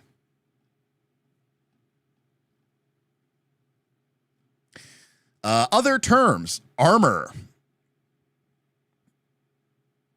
All killing and shock damage to the protected location is reduced by that rating. A character has 1 point of armor on their head. He gets hit there with an attack that would normally do 3 killing and 1 shock, Instead, it does 2 killing and 0 shock because the armor reduced the harm. Armor is abbreviated AR. Bonus is anything that raises a number. Craving is a character element that indicates an irrational drive towards an activity or substance. While in pursuit of a craving, you get +1 die, and if you forego your craving, you get -1 die. Duty. If you're pursuing and acting in accordance with your duty, all rolls are made at +1 dice. While ignoring your duty or acting disgracefully in code of behavior, you get a -1 dice. Interesting. Mission is a short-term goal that the character has decided to accomplish. While directly pursuing a mission, the character adds an extra die to all pools. So now these games, this is really adding a lot more narrative elements to the game. And this game has suddenly become very much more of a narrative sim game just in the last couple of seconds. If a character intentionally takes an action that jeopardizes the mission, they take a -1 die penalty to all rolls. So again, we have some very mechanical interaction with narrative forward mechanics. If your character acts a certain way or follows a certain code of duty or is, on mission, this can literally give them bonus dice or penalize them dice. Multiple action. When a character tries to do 2 or more things in the time usually required to do 1 thing, this is called a multiple action. And we kind of discussed that before, like when you were trying to steal the gem and climb the rope. Missions, duties, and cravings are collectively known as passions. These are the things that your character cares deeply about, so much so that fulfilling them makes you stronger, and failing at them makes them weaker. And for people who have wondered what, in my opinion, makes a game a narrow mechanical game or a narrative what is a narrative mechanic, Derek? A narrative mechanic is a situation where the personality and the way that your character is played impacts your very real mechanical options and your mechanical chances in the game. In a game like D&D, it doesn't matter that, you're fighting the 6-figured man who slaughtered your father. You don't get a bonus to attack there per the rules of the game. But in this game, if your character has, sworn a duty to slay the 6-fingered man, then when in following that, they get a bonus mechanical dice to the roll. We have PCs, rules, rounds, skills. These things make sense. Slow. Some things you might want to do in combat, mostly spells, take extra time. This is represented by a slow rating. For each point of slow, you have to spend an entire combat round preparing before you make your roll. Squishing. We haven't talked about this at all, but I'm assuming this isn't a core rule, but something that is available to you. Exchanges height and width on a 1-for-1 basis. If you can squish a result 2 points, you could change a 4x5 into a 2x7 or a 6x3. If you squish something down to a 1x, it is no longer a set, and you cannot squish a site above height 10. So this is like exchanging position for effect in Blaze in the Dark. Basically, if I get 4 1s, I could turn that into 3 2s, or I could turn that into 2 4s. But again, it doesn't look like this is a base thing that you get to do. It looks like this is something that specifically has to be made available to you through some other rules interaction. Okay, well, that's the course introduction to the game and how the rules and the dice rules work. All in all, I think calling it the run roll engine doesn't seem particularly bright, because it does sound like you're going to be making a lot of rolls, especially if you're making 1 roll every combat round. It's not like it's like what I thought it meant was like every scene is, you deciding what to do with the, how to build 1 dice pool, and then we roll 1 dice pool, sort of 1 dice pool to rule them all, is what I was imagining. when in fact it is not that at all. All right. Well, it's 9:30. We're not going to have a ton of time to get through everything. So let's talk in terms of what we want to cover. We've got character generation, options for your players, the companies section, the stuff about ships, combat, advanced combat, fluid combat, mass combat, chase rules.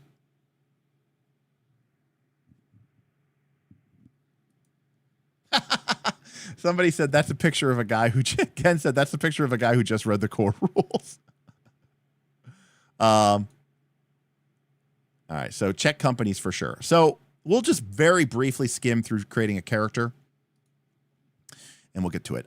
So we make a PC, pretty standard here. We talk about the different things. There's point buy. We can also do a completely random result where you roll 11d10 and point stuff out here. You're going to have 6 stats. Pretty simple here: body, coordination, sense, knowledge, command, and charm. We know that skills represent your different abilities. You're going to generate them together. With skills, you can buy expert dice and master dice, and we don't roll them normally, right? We pick them either before or after the roll. During the game, you get rewarded as experience points, which we can use to buy improve skills, stats, to buy advantages, or to improve our company. They are essentially the currency of the game engine, as opposed to wealth and treasure, which is the currency of the game world. In one sense, XP is a concrete representation of narrative progress. There are the events of the game session in which battles are won or kingdoms are lost, but it's up to the players to decide which of those events teach their characters, what they mean, and how they grow.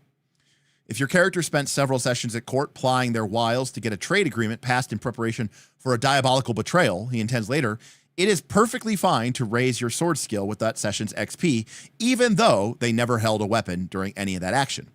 Some groups who lean towards the story-focused side of gaming may want an explanation. Not every great group is so concerned with having the mechanics of the game perfectly mapped to the events of the story. If your group tends towards more the game is a game end, then attitude is likely to be spend your XP however you want. So that's kind of nice that they talk about that. And then we have a bunch of different skills that, again, let us roll more dice in our dice pool if we're doing that type of thing.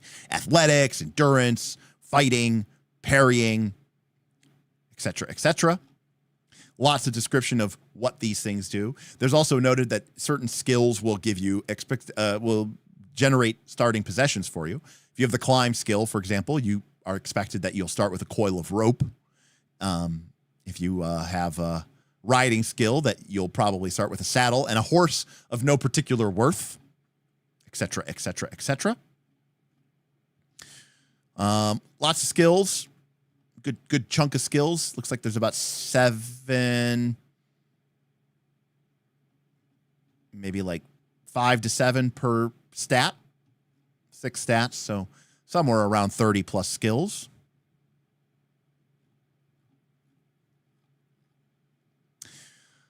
So those are our skills. No shockers there. We also have this idea of something called martial paths and esoteric disciplines. Martial paths are narrow groups of techniques, often secret, that warriors learn to give themselves an edge in combat. Paths start off with simple maneuvers and work their way up to inhumanly useful attacks or defense. So these sound like our feats, super feats. Esoteric disciplines are the non-combat equivalent of martial path. They are specialized knowledges that let you use your skills in a very particular and certain way. To learn a technique from either a martial path or esoteric discipline, you have to know all the lower techniques. So it's kind of a feat tree. The cost is equal to its level in the path. So it's a talent buy system. The first costs 1 point. The third technique costs 3. The fifth technique costs 5. Thus, to master an entire path, you have to spend 1 for the first one, 2 for the second one, 3 for the third one, 4, 5. So you spend 15 points. You can never learn more than 15 esoteric techniques and 15 martial techniques.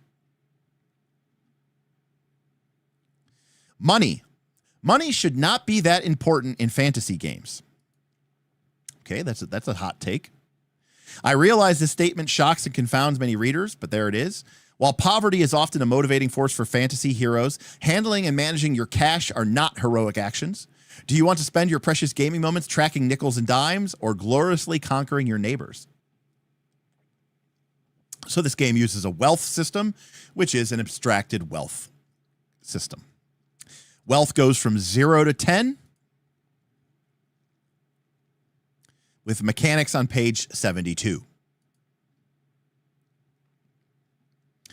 Passions. These are our mission, our duty, and our craving. These are defined personality drives, things so important that they have an in-game effect.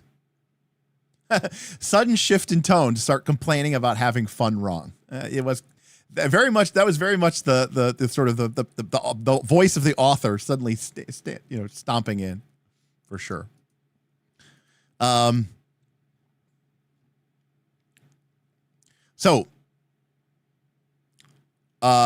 If you're in pursuit of a passion, you get a bonus die. If you're in pursuit of 2 passions, you get 2 dice. And if you're ever obeying all 3 passions at once, you add 3 dice. But of course, if you're going against it, then you lose a die from your pool.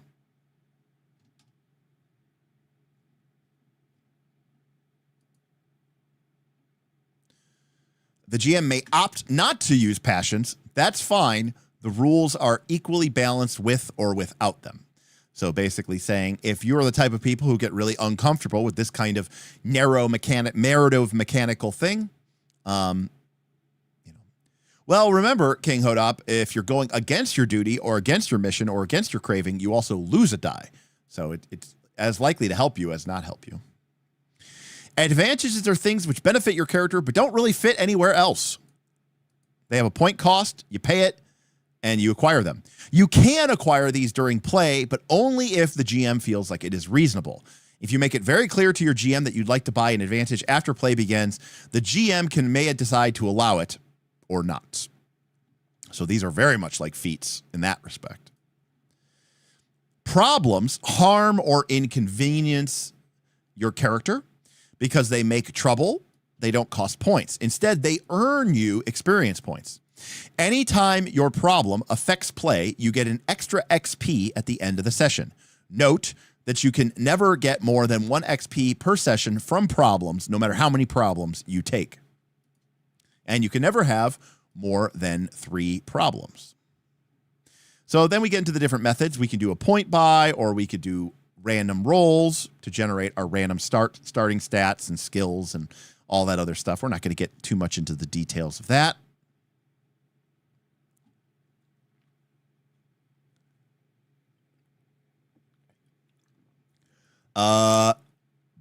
And then we have some different ways that we could mix and match the methods, some sort of bundled packages together that we can buy. Everything from, I want to take the commander package to the experienced beggar package to the able seaman. Then we have some fun oracle tables describing what happened to you and why that gives you a certain benefit. So some fun random character methods here,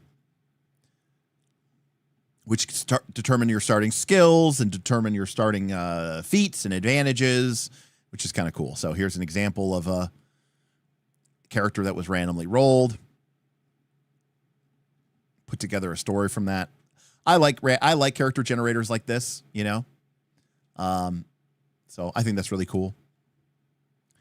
So then we start talking about strategy and understanding the roles and the percentages.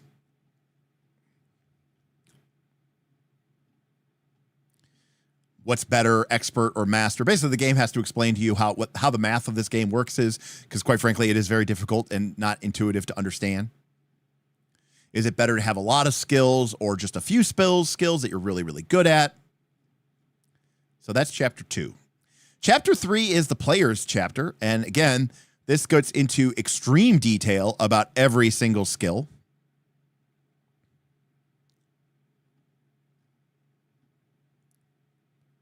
Again, we're not going to go through every single thing here.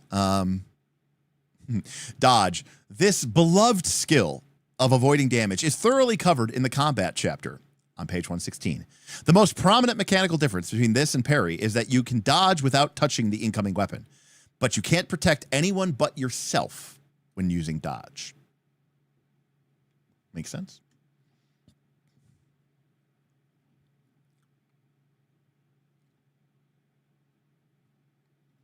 So again, information, very detailed mechanical information about what to roll, when to roll it for every skill in the game. I don't think we need to go through all of these. Let's jump here to character development. So how do we earn XP? Great question. This will tell us a lot about the game, right? So this is a non-level based game.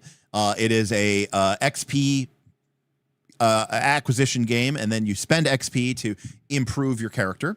So how do we earn XP, right? This is when I talk about, right, the big three questions. What is this game, right? What are the mechanics about? How do the mechanics support that?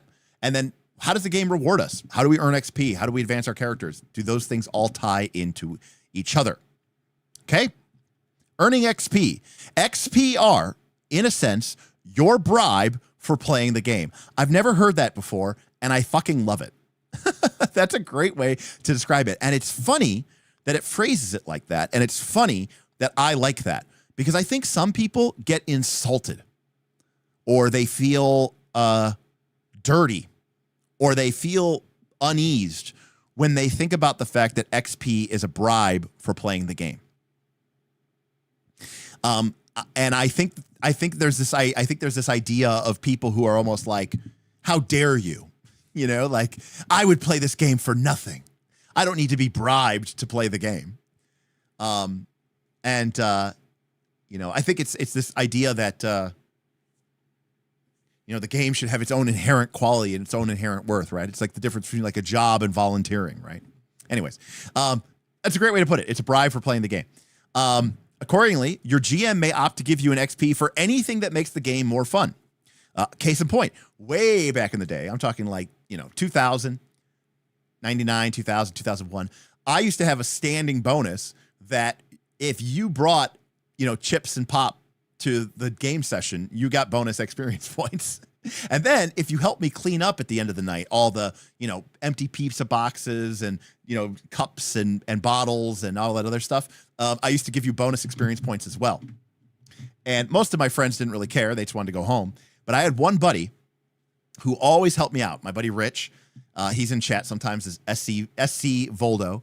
And he always helped me out. You know, he's a really helpful guy. And I always give him that XP bonus. By the end of our 3rd edition campaign, everybody finally reached 20th level. He actually reached 21st level. We had to bust out the epic level handbook just for his character because he had enough experience points to get to level 21. And so in a game where nobody else went epic, he went epic level because he helped me out so much. Anyways, the default sources of XP are showing up. You get 1 XP for attending.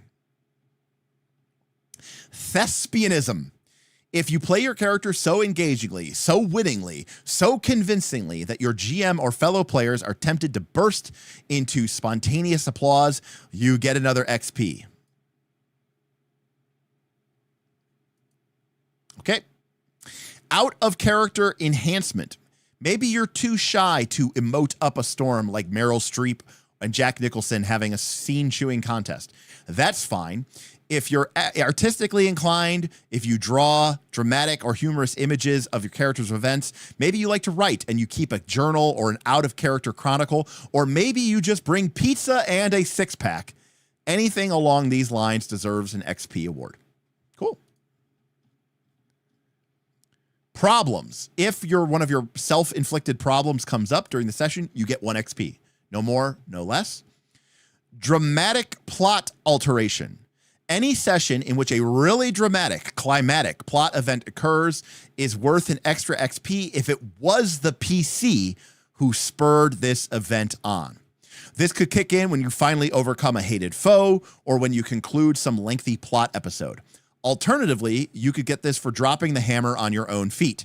In any event, this is not an award that you can expect every session, but it is the only one that should go to every player that was present. Well, I would think attendance would show up for every player that was present. With these factors in mind, you can expect to earn between 1 to 5 XP per session, but it's likely to be the middle of the range. So, this XP system basically doesn't really award a whole lot. You get 1 for showing up, you get 1 for, being a cool participant to the game, whether it's being really good at role-playing and really, playing up your thespianism, or it's, helping out and being funny or keeping a cool journal or bringing pizza. If your character has problems and they caused you problems, you get 1 XP. And then lastly, there's 1 XP if something truly dramatic and important to the overall sort of ongoing arc of your campaign occurs. But other than that, there's not a whole lot of milestones for your character to really aim at and engage with.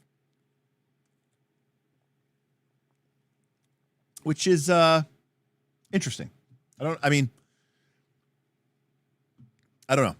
I do like having concrete XP goals. Obviously what gets rewarded gets repeated. And so if these are the things that you're rewarding, I could think of worse ways to encourage people to play the game. So to spend, you could permanently raise a skill with XP. Promoting a skill die to an expert die costs 1. Promoting an expert die to a master costs 5. You can improve your stats. You can buy new advantages for your character. B, I do agree. It does feel like a more granular Legend of the Five Rings pacing system, right? Legend of the Five Rings just basically gives you 1 XP per hour that you attend. Occasionally, you might get a bonus XP if the GM feels like you did some sort of really cool, awesome thing. Here's an optional rule for carousing for XP, where you could blow your abstract money concept for a bonus experience points.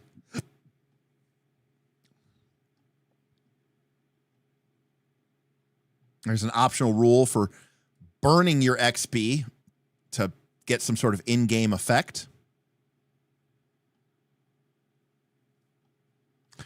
Here's a section for junking a skill and basically kind of like a retraining rule. Basically, you can maybe get rid of a skill that's useless and you've never used it and it doesn't come up a lot and maybe trade it in for something else. All right, so advantages. Now remember, the game said that by default, we can start with these during character creation. But you can gain them throughout the game, but it's a little bit more tricky and you need to make sure that the GM's okay with it. Like, for example, having natural beauty, right? It might be a weird thing for your character to not be beautiful and then become beautiful. But again, there might be something that you work with your GM to that respect. So advantages are sort of like feats. We've got things like, beauty or beautiful, being adapted to the darkness, being a genius with languages, being extra hard and gritty. You get an extra wound box in every one of your hit locations. Lucky. Fool's luck. And these all cost different points. Tranquil presence. Whale blessed. And then here are the problems. So again, remember, we can take up to 3 of these. And if this causes us a problem, we get an XP at the end of the session. Now remember, we only get 1 XP no matter how many times our problems come up. So if you have multiple problems, they could all come up in a session. You're still only going to get 1 bonus XP. Everything from being blind to missing an arm to being gruesome to having a hated enemy.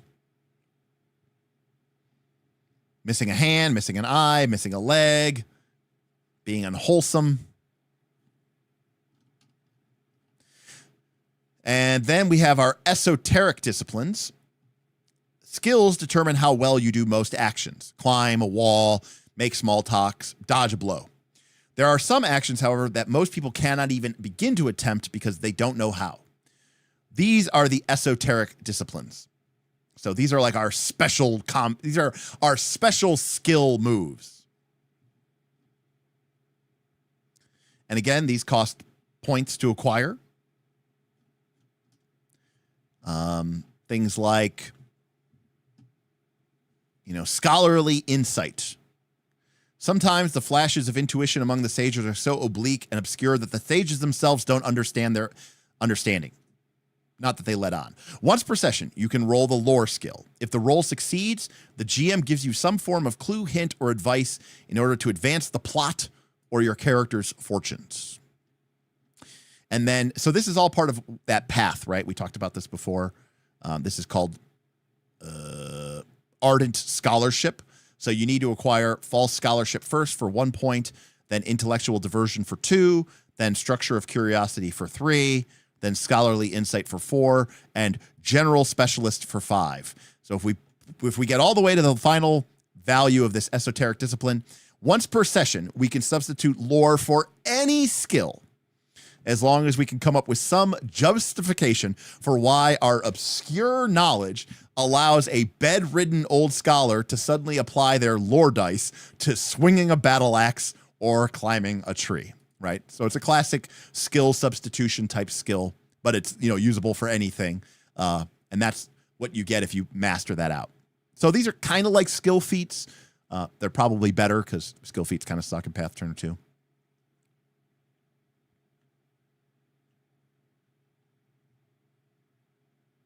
Well, to be clear, Don Poke, there are 2 books in the sort of core package.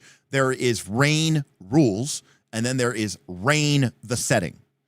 So this book is kind of deliberately minimalist when it comes to the setting, because that's kind of covered in another book. And it does sound like they were trying to create a generic enough system that you could use it, although they did admit there are places where some of the rules specifically talk to, the setting and vice versa. So we have a different skill set of Autumn Warfare, Blades for the Empress, Beloved Dignity. So bunch of skill stuff and skill feats here, basically. Actually, quite a few of these. We can see here, over here on the left, there are a lot of these. I mean, there's 1, 2, 3, 4, 5, 6, 7, 8, 9, 10, 11, 12, 13, 14, 15, 16, 17, 18, 19, 20, 21, 22. It looks like there's almost 40 of these different paths. And remember, each path has 5 different 1, 2, 3, 4, 5 point abilities within it. So you're looking at over 200, maybe, of these esoteric disciplines. And again, remember, these are just the quote-unquote skills stuff. Let's take a look at Troubadour's Fortune. For 1 point, you could pick up Words Fail, my beloved. If you're trying to use your skill to cajole someone into romantic entanglement with you, you can either, 1, get rid of all difficulties to your roll, or 2, add an extra die to your pool. The Taste of My Tears. Pick a sensation you want and then make your roll. If it succeeds, you've shifted their mood in the direction you desire. Romantic Outlaw Charm. You can roll the skill you perform with instead of graces. It's not so much that you know the proper thing to do and do it, rather you apply your charisma and outraness so stylishly that no one considers it rude. The Barbarian Has No Clothes.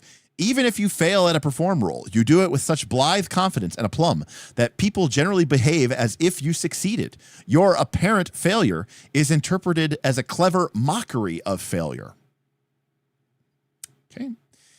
Okay, now these are starting to sound like skill feats from Pathfinder 2. It would be a crime against art. Anyone who has been present when you made a successful roll with the relevant skill, someone who heard your fascinating anecdotes,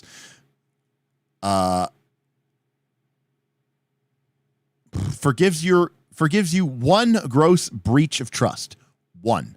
After that, the technique won't work on them anymore. Furthermore, it won't get you forgiveness for truly vile crimes like murder or torture. However, for thefts, embezzlements, inconvenient seductions, vandalizations, blasphemies, minor treasons, and even some non-violent social uprisings, you can escape most consequences of your actions once. If you reflect poorly on your reputation, it might reflect poorly on your reputation as a human being, but by the same token, it might improve your reputation as a cook, speaker, or dancer. So there you go. So a lot of these options, lot of non-combat skill options. And then we get information about money and its abstract system. I'm not really particularly interested in the money system too much. Chapter 4, which is whopping like 3 pages long, is getting the game you want. So this is about basically how to set up your game to become what you want it to round, to what you want it to be, and which rules to use and which rules to not use. Like, for example, combat is a basic rule set for overcoming other individuals through brute and steady violence. It's pretty core to sword and sorcery fashion. However, advanced combat is accurately labeled. These are more complicated and allow you to try more things and offer more options. If you're going to fight a lot, maybe this keeps it fresh and innovative. Fluid combat is an alternative to combat system. It is incompatible with the basic and advanced systems. Fluid combat is a better fit for players who want to get more descriptive with their actions and lets them play around more creatively while still maintaining some tactical rigor. So this is basically like how to use the rules as follows. You know, which chapters should you focus on? And then here's an example of how you might some different campaigns. So, for example, if you wanted to do the Raider Reunion, this is something straight out of Dungeons and Dragons, but with a rain twist. You might use the combat rules, the company rules, and maybe the magic, and after them, the chase rules. On the other hand, I'm sorry, that's for Iron Gadflies. For the D&D book, for the D&D, you might use combat, companies, magic, the fluid combat, or die men, enemies of epic awesome scale, or cults of secret places. So it's kind of a giving you like almost kind of like a palette builder and different ways that you could combine the rules to create different experiences. I think that's cool. All right, chapter 5, companies. So in Reign, your group of characters can be more than the sum of its part. If you and your comrades aren't just a gang, if you are together for common goal and purpose, you become a company. This does not mean like a business, but it could be a financial enterprise. It means a group, a faction, or a party who's interested in a shared objective. We could be a religion, a political cause, a mercenary troop, a secretive conspiracy, even a government. Any group of people with a shared purpose become a company. It's very similar to a crew from Blaze in the Dark. Forming a company welds your strengths together and offsets your weaknesses. For this reason, companies get advantages that individuals cannot take. But companies are more fragile and less flexible than people by themselves. A company is defined by its stats, skills, and advantages. Just as a character is defined by stats, skills, and advantages, a company is defined by its goal and qualities. Goals. Companies aren't clubs. They exist to do something, and that goal can change. But it is a goal that keeps you together. Seek knowledge wherever it is found. Or it could be more concrete. Assassinate the High Ryan of Dandavaria and plunge that nation into chaos. The qualities of a company reflect your ability to get things done. For example, the 5 qualities of a company are influence, might, treasure, territory, and sovereignty. These are discussed later, but each is measured on a scale from 1 to 6.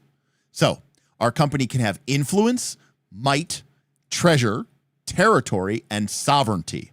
I actually think that's a really cool way to sort of stat out your company.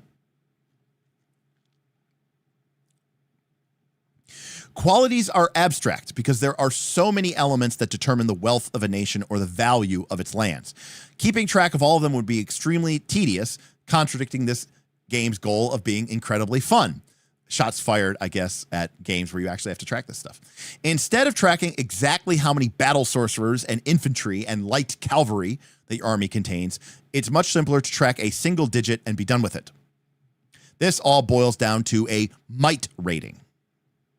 Instead of focusing on the minutia of what Sovereignty 3 means, the game is designed to encourage situational actions to give your nation, gang, or cult temporary modifiers and advantages.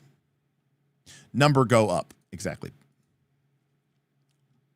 Might is a crude gauge of the company's martial prowess. It might be the number of soldiers active at a given time, the degree of their training and equipment, and the access to good commanders. So a good example of this might be like in Dune, right? The Atreides didn't really have that big of an army, but they were extremely well trained, and in some cases equal to an Imperial Sardaukar, which means that they would have had a very powerful might, which is one of the reasons why the Emperor wanted to betray the Atreides and to their death, because he feared that their army might become a match for his own Sardaukar.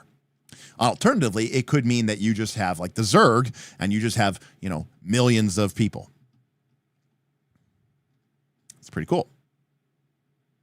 Now, the whole idea here is that you can gain temporary raising to your might score, representing the sort of fictional position of your company in the game. So, for example, if you could do a surprise maneuver, your might score might be treated as being higher than it actually is. Which is interesting. Treasure is how much money we have, be it in the form of promissory notes or big bags of jangling coins. More than that, however, treasure represents the intangible fiscal infrastructure. For those of you playing Dragontide this season, you'll know that this is basically what my wealth score is in Dragontide. It's not just literally coin, it's that intangible fiscal infrastructure to which your character has access to.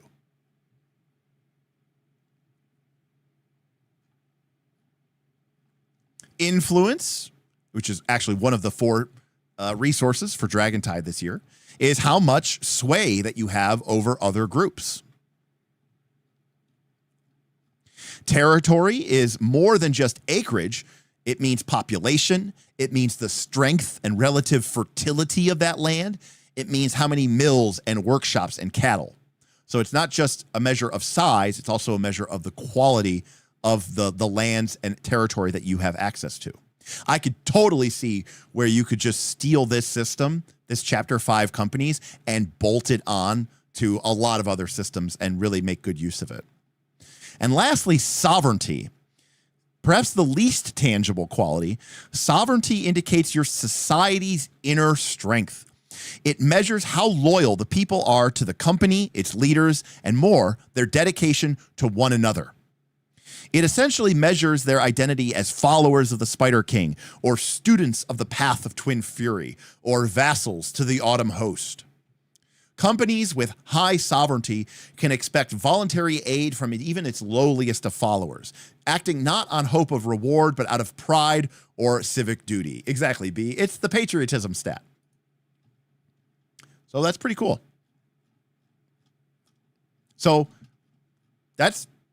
Oh, we're continuing, Chapter 5. All right. Managing qualities. You can use a quality once per month for each level that you have in it. Okay. Thus, if you have a territory 6, you can apply it 6 times a month. If you have a might of 3, then you can engage in 3 major military actions per month. There's a catch, though. Every time you use a quality, it erodes to the tune of a cumulative -1 penalty until the next month. Okay, so this is multiple country penalty, right? Multiple MCP, right? Multiple company penalty.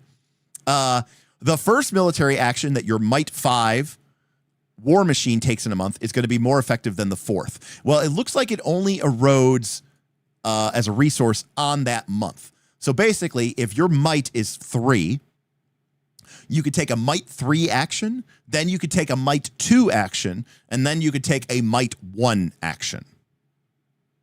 So let's take a look at an example here. Lord Lockfang has the misfortune of being beset by enemies, both foreign and domestic. Specifically, he is tracking both a group of Confederate spies posing as horse traders and the Mothers of Liberty, a homegrown insurrection, against his many egregious abuses of power.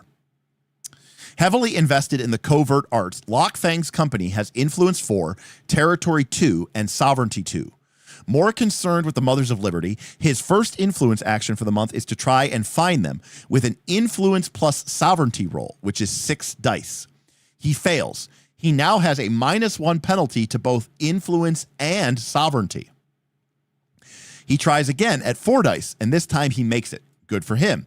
But his sovereignty can't be used anymore because he's used it twice, and influence only now adds 2.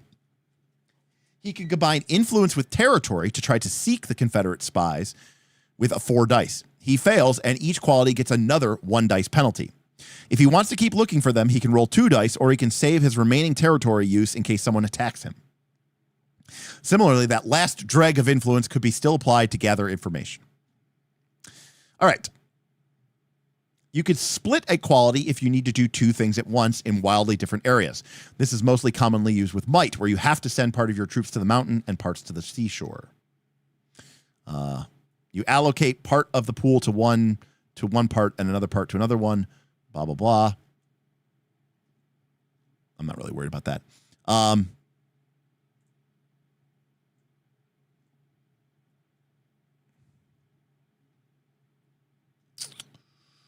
right. Okay, here we go. Raising the pool. Discerning players may have noticed that the pools available, even to mighty nation, seem disconcertingly small. A nation defending itself may roll a measly 5 dice pool, and then a 3 dice pool against its second attack. This makes companies seem terribly fragile, and explain why some characters just wander around looting temples and taking high-pay, high-risk missions without bothering to accept responsibility. Companies are fragile on their own. That's why leaders are so important. The actions of player characters and game master characters can give temporary bonuses to and penalties to a company's qualities or pools. They never last long, but while they're in effect, they could be extremely potent, adding as many as 3 dice to a pool, or even an expert, or even the coveted master die. If the PCs aren't doing much, the GM and players can fast forward through long spans of time, making their monthly company rolls after 5 or 10 minutes of discussion. But if the characters are deeply involved with one particular aspect of government, they can raise it. The exact actions required to raise or lower a quality are a matter for the GM judgment, but the guidelines can be found on the action event table. So, for example, if you succeed at an outstanding success, you might grant +2 dice. If you succeed in a spectacular coup, you might grant 3 dice. There is one important restriction on temporary improvements, however. They cannot be saved. If you've cranked up your might with a series of temporary improvements, all the dice that you have gained are applied to the next relevant might roll. You can't hoard them for later rolls that you expect to be harder. Sometimes the characters put a bonus on a quality. Sometimes it's just for one roll or of a particular pool. Sometimes it applies across certain uses of that quality while it operates across the board. There are many variations, and it's largely the GM's job to decide whether it is a pool to a single raise, or rather if it's a raise to a single pool and a single skill, or if it's a general quality raise, and how big that is and how long it lasts. As a general rule of thumb, a raise that only alters a single roll should probably be more significant than one that puts a bonus on a quality for an entire month. If a PC spends lots of time improving the defenses of a castle, it makes sense for that bonus to apply only when that castle is attacked. Makes sense. What companies do. So here's what we can do. We can attack, and we roll might and treasure against their might and territory.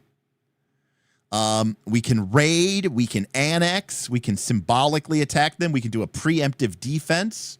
We've got a bunch of rules for resolving attacks between different companies. So remember, this could be you attacking another nation, but it could also be maybe you attacking an insurgent uprising of a new religious cult within your borders. There's rules here for resolving it. For example, if it's opposed, the dice become, you know that, gobble dice. So it becomes an opposed roll, right? And there's a whole rule here for like reducing attacks and eating up different people's, values. We could use our company to become informed about what's going on in our company or within our area or territory. Counter espionage, defending our territory, espionage, improving our culture, policing our state, rising in stature, training and levying our troops, engaging in unconventional warfare. Some people might call these banditry or acts of terrorism. Yeah. And there's a bunch of information here for attacking and defending.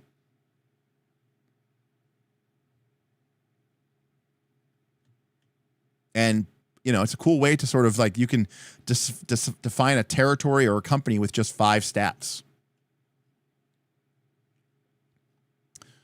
There's rules here for like if 2 different companies want to work together and combine their companies. Like this is how you kind of get like to a cool birthright situation, right? Where maybe instead of the PCs all having, you know, be part of the same company, like you could totally do that, right? And like a company, like if you're playing like Game of Thrones, right? Like maybe you're all members of the same house.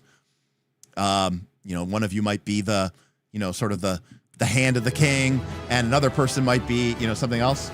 I mean, but yeah, there's a lot of cool options there. Hey, Thaddeus, thank you. Thaddeus tipped $30. The entire company subsystem is great for the macro play of organizations while your characters do things to help them out.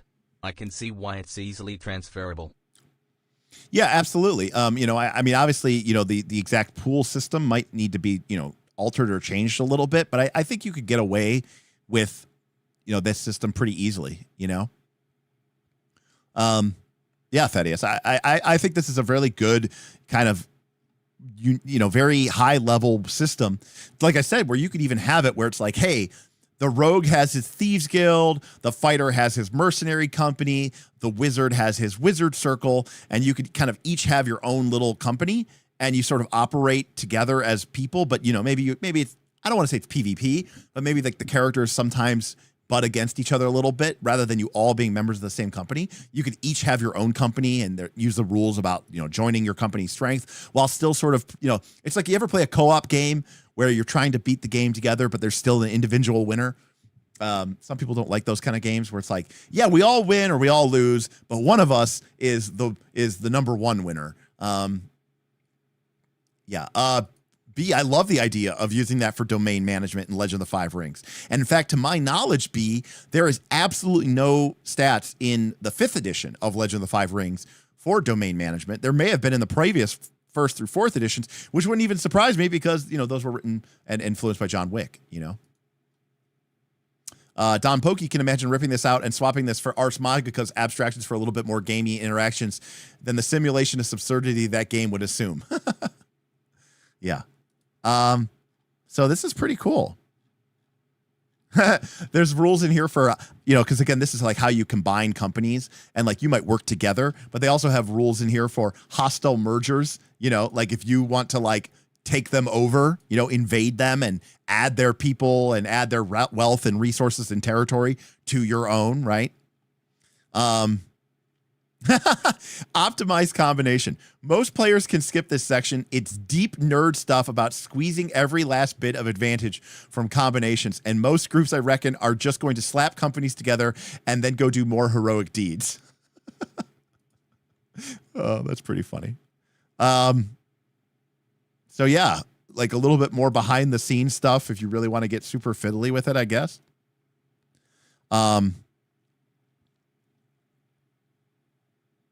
And then how you might improve your qualities. There are 3 ways to permanently increase. Remember, quality is the might, the treasury, the influence, the sovereignty, and the territory or whatever. There are 3 ways to permanently increase any of a company's qualities. You can combine, you can conquest, or you can experience. Oh, I thought it was going to be another C. So yeah, you can either combine smaller groups into one larger one. You can conquest and take over another one, or experience. The final way to improve your company's quality is by having your PC take risks and work hard at it. Your character earns experience points. You can spend those to improve your stats or skills, but you can also use them to improve your company. As with raising a stat, you do have to provide some justification for the increase, but not much devastation. So yeah, like you can actually use your PC to make your territory stronger. For example, If you've been wining and dining with the cultural elite, you might want to increase your territory's influence. If you've been wiping out smugglers and bandits, increase your company's sovereignty or their territory. Did you assassinate protectionist trade ministers in order to open up free flow of goods between your port and their country? Maybe increase your treasure rating. Pretty much anything you do that makes your company better can find a reflection in equality. That's really cool. Now, it's expensive. It's 10 times its new level. So if your company's might rating is at 5 and you want to make it 6, you need 60 XP. Now, remember, you're getting between 1 to 5 XP per session. Rough. But, okay, raising qualities is expensive, but it's not just you doing that. If you have the assumption that every PC is in that, every PC can contribute XP to the company. Only you can decide whether you want to sink XP into the company or into your character. But consider this, and I love this. This is exactly why crews are so cool in Blades in the Dark. If your character dies, the company remains. Even if all the PC dies, the company can continue. As long as it's plausible for a second tier of leaders to step up, you can keep chugging along with the company you've built. Now the GM doesn't have to tank the entire game if the party gets wiped out. I absolutely agree with this. That is so accurate. And I've actually talked about this before in older streams where the old style of D&D, which was very much like the PCs and their merry band of fellows, I actually thought that was really cool because, you know, your character had henchmen and you might have had like really cool mercenaries that you really liked. And maybe your main PC did die. Well, then maybe you just take that henchman character and now you play them as your PC. It's like a way, it's a built-in legacy system for your character to continue even after they die. Because what really is important isn't your character. It's the party. And this is like so at odds with sort of our modern take on RPGs, where we think of it as this very like individualistic, I am this PC. And I think that this kind of style and system is really, really, really cool. It's very similar to the way that people play like Pendragon, and they might play the generational style of Pendragon. And you might not be playing that long before your character, the one that you rolled the first time, dies, maybe of old age or disease, right? And rather than being like, oh, disappointed, you're like, cool, no, I'm going to play his son, or I'm going to play his loyal squire, or I'm going to play his ward who he raised to be his heir. I'm going to play the master at arms, you know, beloved servant of his master who died in battle, but now I'm going to take up the mantle of his knighthood and continue to battle against, you know, I don't know, the wiles of the Saxons or something like that. I think that's really cool. I think that legacy element is really cool. And I love that they talk about it here, that if you think about your character, if you think about the campaign more as it's about the company and less than it's about my PC, then you can do a lot of these cool things and you provide this sort of immortality to your character. Yeah, so I love all that. That's, I think, really, really cool. So great section, and definitely something I would love to steal. For those of you, we've talked about it before, but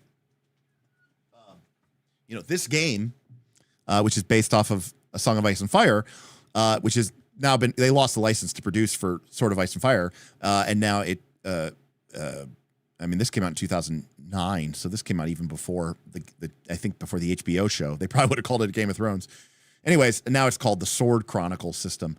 But this has a whole thing in here about where you and your party members make a house in Westeros, and each character is a different member of that house. Whether you're, you know, the leader of the house, the heir of the house, maybe you're the weapons master of the house, maybe you're the maester of the house. But the whole idea is that, you know, the character really is the house. It's not about your PC. You know, same way that Game of Thrones wasn't really about Ned Stark, right? Ned Stark died. Spoiler. It's about the future of House Stark, you know? So I think this company system would work awesome for that. And again, it provides you with this idea that it's not about your individual character. It's about the house and the future of the house. It's the legacy, right? Tywin gives that great speech about legacy, and legacy is what's left of you after you're gone. When he's talking to Arya when they're at Harrenhal. There have been a bunch of forums about making companies for the houses of Westeros. Of course, it devolves into a mess of debates. What mess of debates? B, you couldn't find Sword Chronicle or the Chronicle system?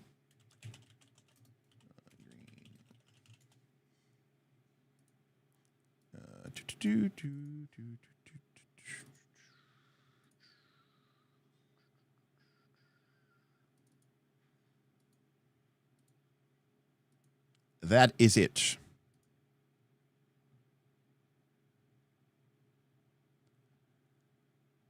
I don't know if it's available on drive-through.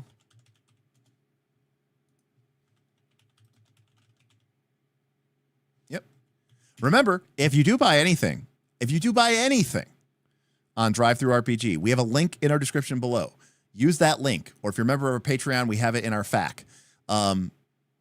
Because we do get, it doesn't cost you anything extra, but we do get a couple percentage points. So if you buy this $20 PDF, we get like $1 or something in credit to our account, which I use to buy these PDFs. So remember to use our affiliate link if you can. Oh, I see. They debate what they should be. Oh, should the Lannisters get some number of might or not to do so? Gotcha. We could do a whole stream comparing the various house company systems in A Song of Ice and Fire, Dune, or that would be kind of cool. That would be cool, Jake. So they have rules here for, creating your company, and how many points to have. You might want to start with, so it all depends on the style of game that you want to go with. Do you want to have a small company, like a struggling cult or a small criminal gang, right? Very shades of Blades in the Dark here.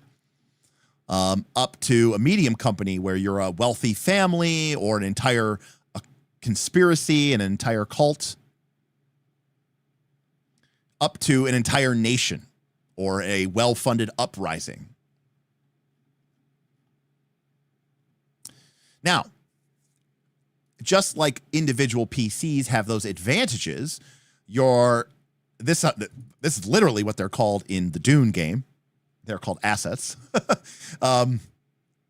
Just like in the Dune game, or just like PCs have advantages, feats, if you will, your company can have an asset. Assets give you an edge in a particular circumstance or condition.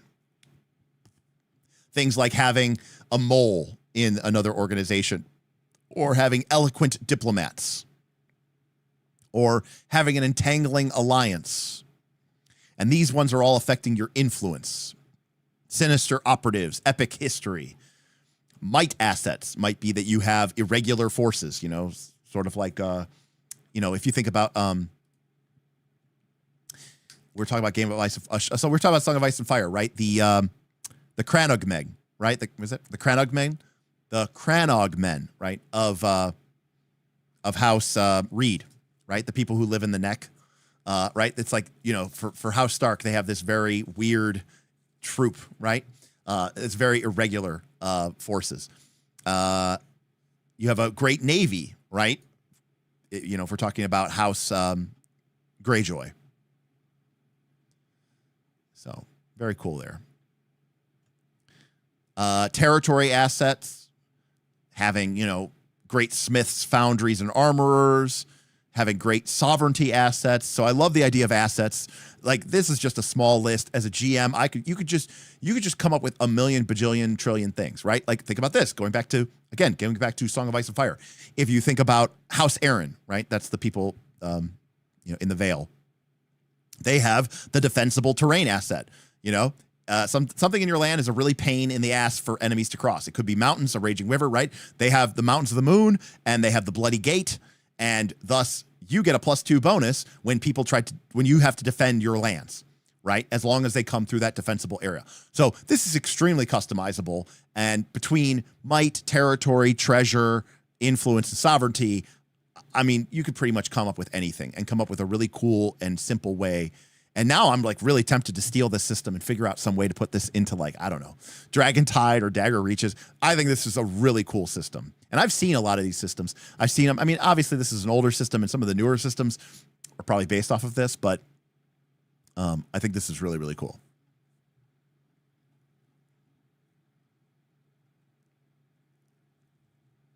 And then here is a random territory generator. Based off of just rolling one set of dice. And so this is like literally an oracle table, series of oracle tables for rolling a pool of dice and just generating them randomly, which is awesome if you just want to completely generate a random company, whether, you know, however and whatever that means, which is awesome. So let's take a look at this side note because I do want to kind of focus in on this.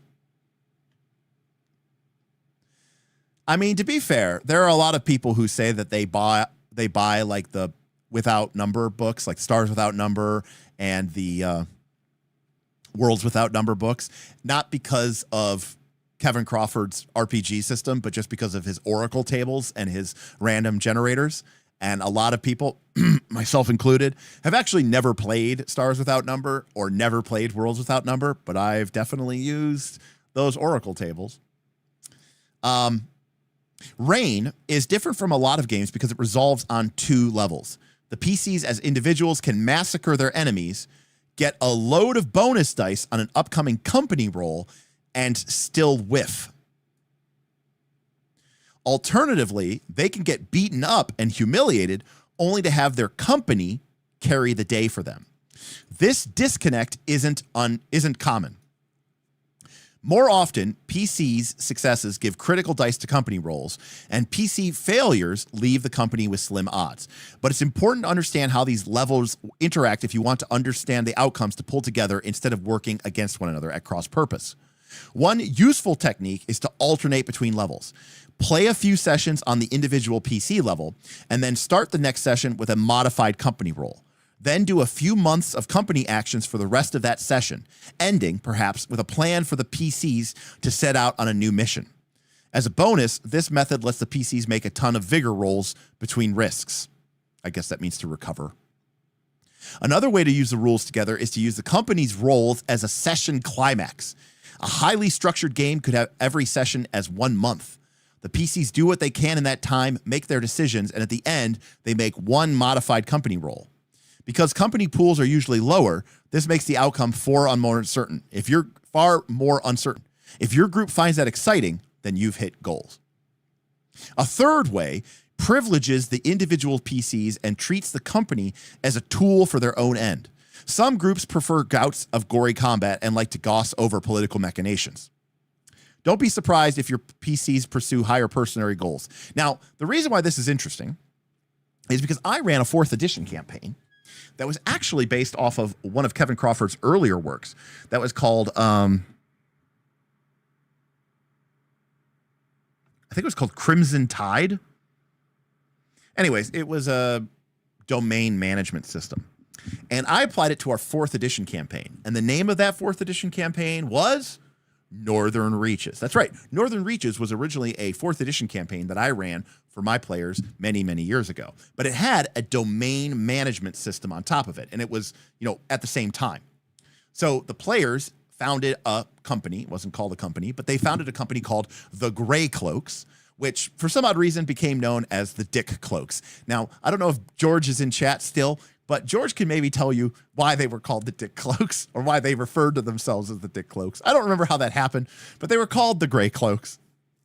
And the idea was that there was these different political factions, entities on the map. It was a hex crawl based map that I designed in Hexographer. And the group kind of alternated between PC actions and domain actions.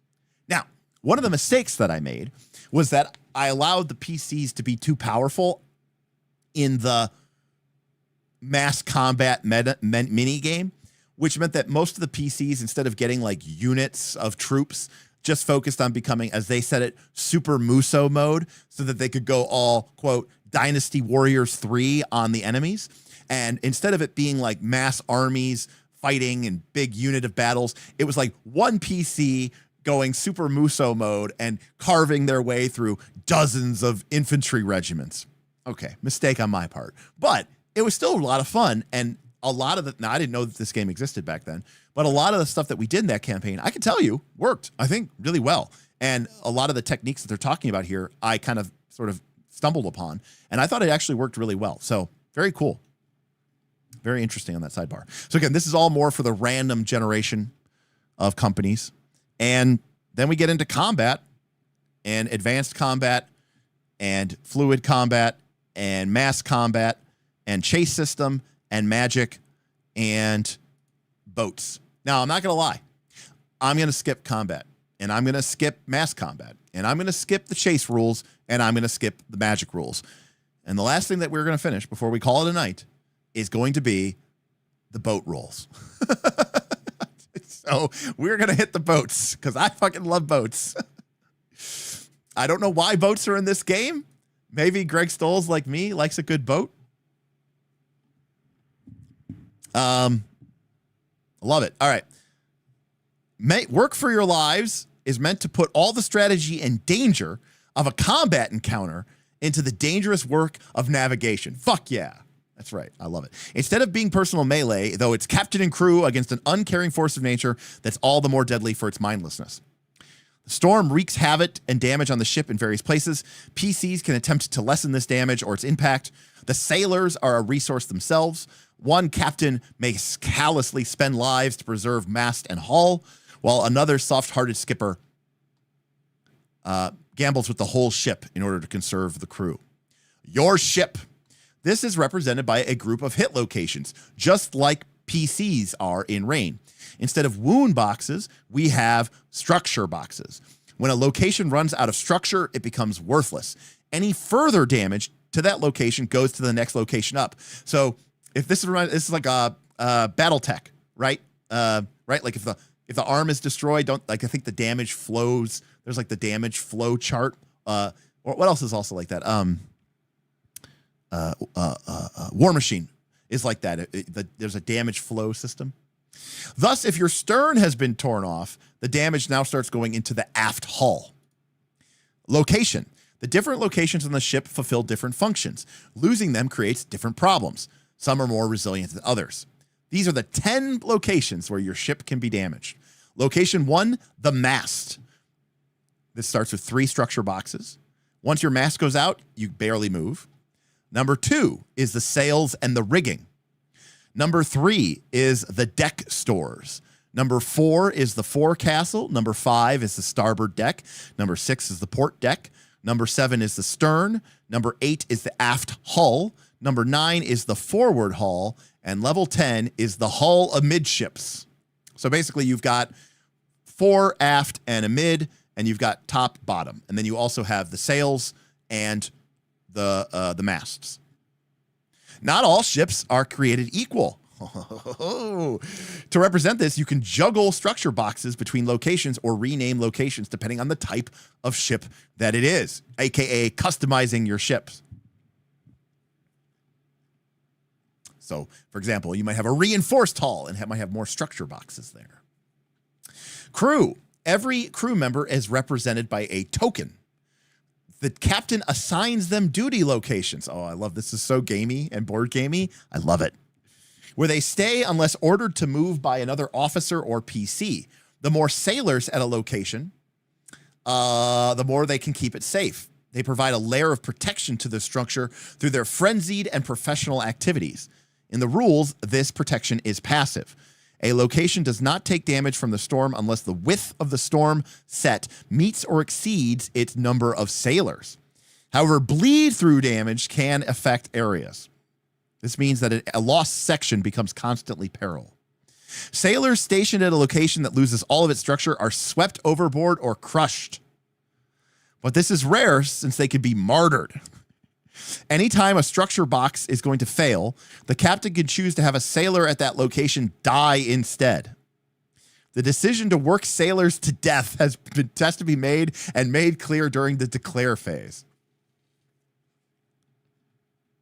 So by default, this system is strictly just for ship versus storm, just to be clear.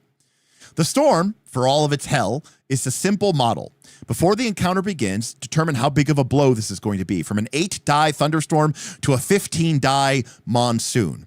Every turn, the GM rolls the storm's pool and sorts it out into sets, and then applies them to the ship to apply different forms of disaster. However, storms have limited energy. Every turn, the storm loses a die until it cannot get a set, and then it goes from being life-threatening to merely unpleasant. I love that mechanic. So the storm naturally dies down until eventually the GM rolls, doesn't generate a set, and that means the battle is over. Every turn, roll 1 fewer die. If you don't get any sets, that means pairs or better, it disperses. So you could blow up the mast, you could break the stays, you can rend the sails, you could break lines, gear breaks loose, deck and rails split, tiller breaks, hull leaks, ruptures, unsecured combo, unsecured cargo. Jackal wants to know, can we just use this for Dragon Tide? Now, a quick side note. I've talked before, but right now, Dragon Tide, and I think very successfully, has 2 modes of play. The first mode of play is going out to the islands with GMs and engaging in adventure. This is the part of Dragon Tide that most uses the model of Dragonbane. You're going to be fighting foes using the rules of Dragonbane, trying to find cool adventure sites, ancient ruins, or hidden caves, finding treasure and lost items. Very Dragonbane coded. The second part of Dragonbane is the town phase, which is the Stormhaven phase, where characters in town can engage with buildings and locations in town to generate resources that they can use in order to either defeat challenge events or to create and improve the town or their own personal projects. This is essentially GM-less. It operates strictly on a solo basis. It's basically a solo co-op game. Or I should say, it's an asynchronous co-op game. Nobody takes turns, but everybody has a limited number of actions each week. And together, as a community, the group has to combine their shared resources to overcome challenges and create new opportunities. But there's a third mode of play that I have wanted to create, and that is some sort of ship mini game, where it's essentially a co-op game where you get to use your PCs, but kind of with no GM. So that way people can play together in a different way that's different than the town game and different than the adventuring game, but really represents more getting to go on your cool boat and sail around. So I'm not saying that we would use this for Dragon Tide, but I'm not saying that we wouldn't. Because I the simplicity of the system and the fundamental beats that it's hitting are very appealing. Okay. So we've got rules for interacting with the storm, like spotting it beforehand. For every width that you get, so this is like a pre-roll, it's like an initiative roll. You make a sense plus sight roll. For every point of width in the sight set, you get an extra round to prepare for the onslaught. You could try to flee for it, or you could try to brace from the storm. Very cool. Captains with a chance to prepare for the storm have a choice. They can run, hoping to stay ahead of the front, or they can prepare by tying down loose objects, tightening the sails, reinforcing the mast, shortening up the hull, etc. For each round that is spent battening, the captain can add a temporary point of structure to one location. These take damage first. For each round that your vessel runs, the storm pool drops by 1. Very cool. So I love the trade-off here. Like, are we fast enough to try to make it outrun for it? Because maybe we can run long enough that the storm's ferocity drops by enough dice that we can actually just outrun it. Or do we say there's no way we're going to be able to outrun it? Our best option is to increase the structural stability of our ship by preparing. Love it. Okay. Yes, B. It said that a severe thunderstorm would be like 8 dice, and it said like a monsoon, aka a hurricane, might be like 15 dice. Or a typhoon might be like 15 dice. So I'm guessing between like 8 to 16 would be pretty normal. I mean, because anything less than 8, it's, there's bad weather, and then there's like we're all oh my god, we're all gonna die, right? Edward, ask me again later when we're finished with this part, because I do want to finish up this because I'm excited about this. Every sailor or group of sailors on a bigger boat is represented by a token. The commander sends each sailor. So one of the cool things about our game in Dragontide is the boats are not owned by the community. They're owned by individual players. So the player who owns the boat basically by default is the captain, right?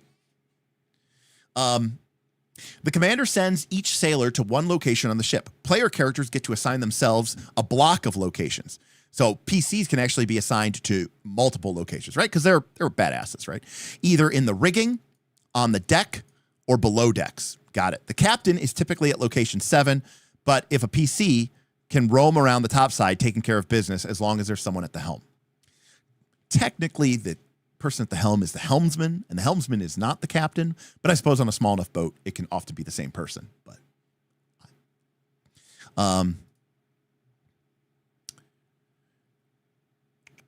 each round is broken into 4 segments, very much like turns of combat. The difference is, instead of declaring actions for the storm, the GM rolls for its impact before the PCs decide what to do, since the actions are a response to whatever the weather coughs up. Therefore, the phases are crisis, declare, roll, resolve. Crisis. The GM rolls the storm pool, pulls out all the sets, and describes what's happening. Declare. The PCs now declare what they are going to do in response to the storm. They can only help locations in their block. That is, if you're down in below deck or whatever, in the hold, you can't help with a problem up in the rigging. If there's no crisis in a PC's location, they can effectively aim for the next round, gaining a +1 dice bonus. If this happens twice in a row, they can get a +2 dice bonus, but they can't go further than that.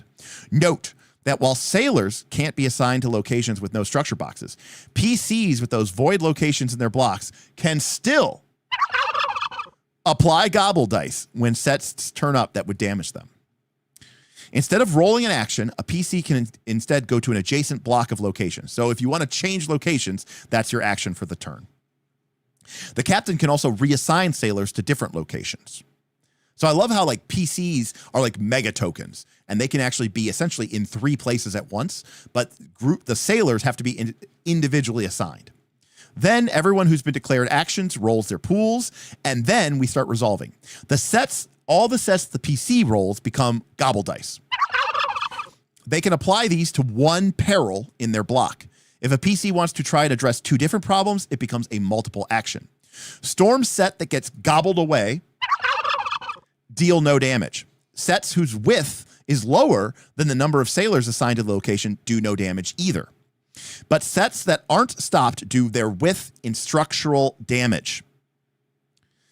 However, if the captain chooses, sailors at a location can die or be horribly maimed, protecting structures on a 1-for-1 basis. You kill 2 sailors, preserve 2 structure boxes. And remember, in a larger ship, these tokens of sailors actually represent sort of a group of sailors, you know? If a location is empty of structure, that's bad. First of all, any remaining sailors assigned to that location are swept overboard, crushed, or otherwise killed.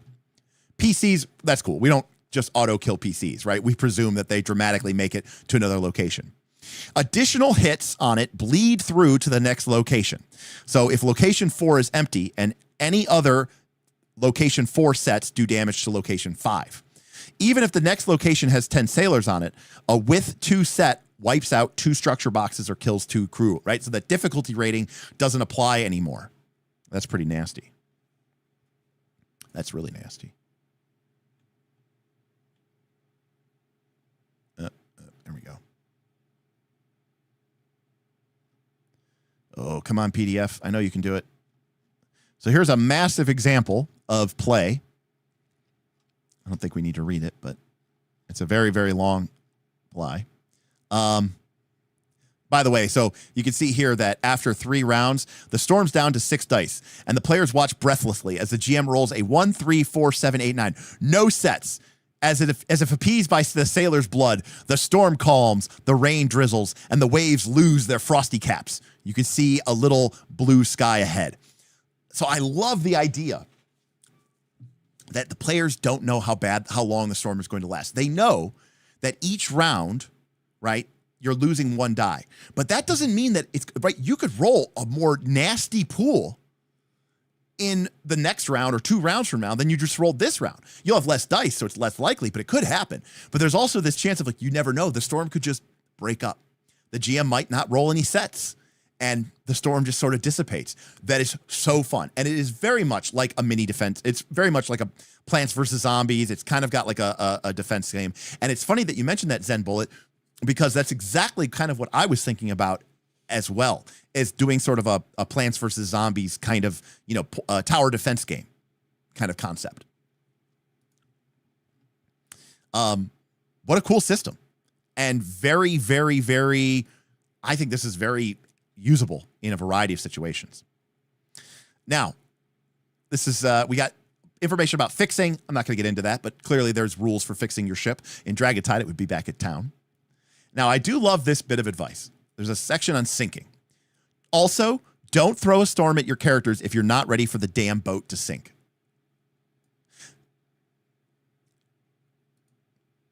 Locations 1, 2, and 3, that's the hull, that's the mast and the rigging, can be torn cleanly off without imminent risk of submersion.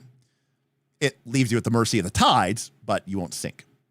Heavy damage to locations 8 and 10, that's the bottom of the boat, don't necessarily spell a trip to the bottom as long as each of them have some structure. But when a hull location is completely gone, that's the hull, that's the bottom of the boat, the ship is sinking. When all hull locations are gone, the ship is sunk. If one hull location is gone, the people have about half an hour to get things out of the lower levels and maybe 45 minutes to scavenge from the higher decks. So it's sinking, but not like sinking. On the other hand, if all of the hulls get damaged, the thing goes down in minutes.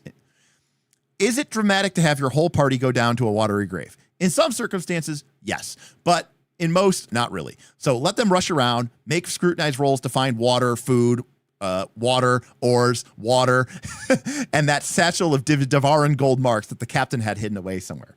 Last, let them make athletics roll to paddle away from the suck zone of the sinking ship, which is an urban myth, and the Mythbusters prove that. But if the stakes of the journey weren't particularly high, the point of all this rolling and effort is to improve their situation, not merely survive it.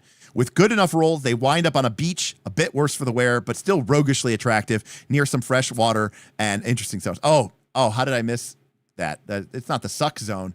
Jacob Online, that is fantastic. It's the gobble zone. That's fantastic. I love it. I absolutely love it. And my PDF froze. There we go. And then chapter 15 goes into apparently a romance system. Or it's just talking about adding romance to your game and whether or not it's a good idea. Many players hate it. And a romantic subplot can be bad for the group.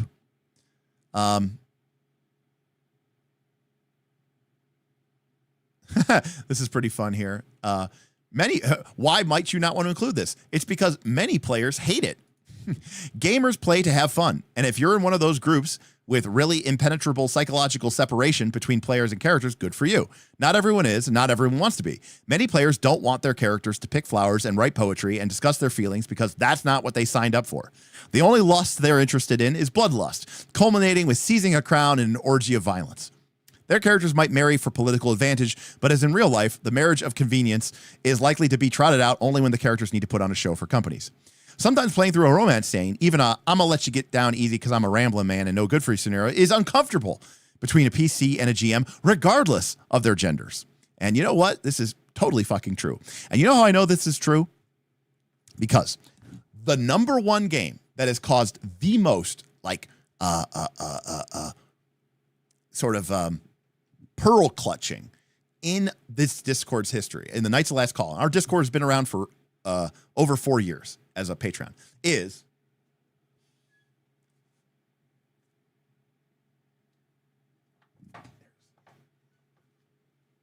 Monster Hearts. And it's for one reason and one reason only. Because this game has sex moves in it.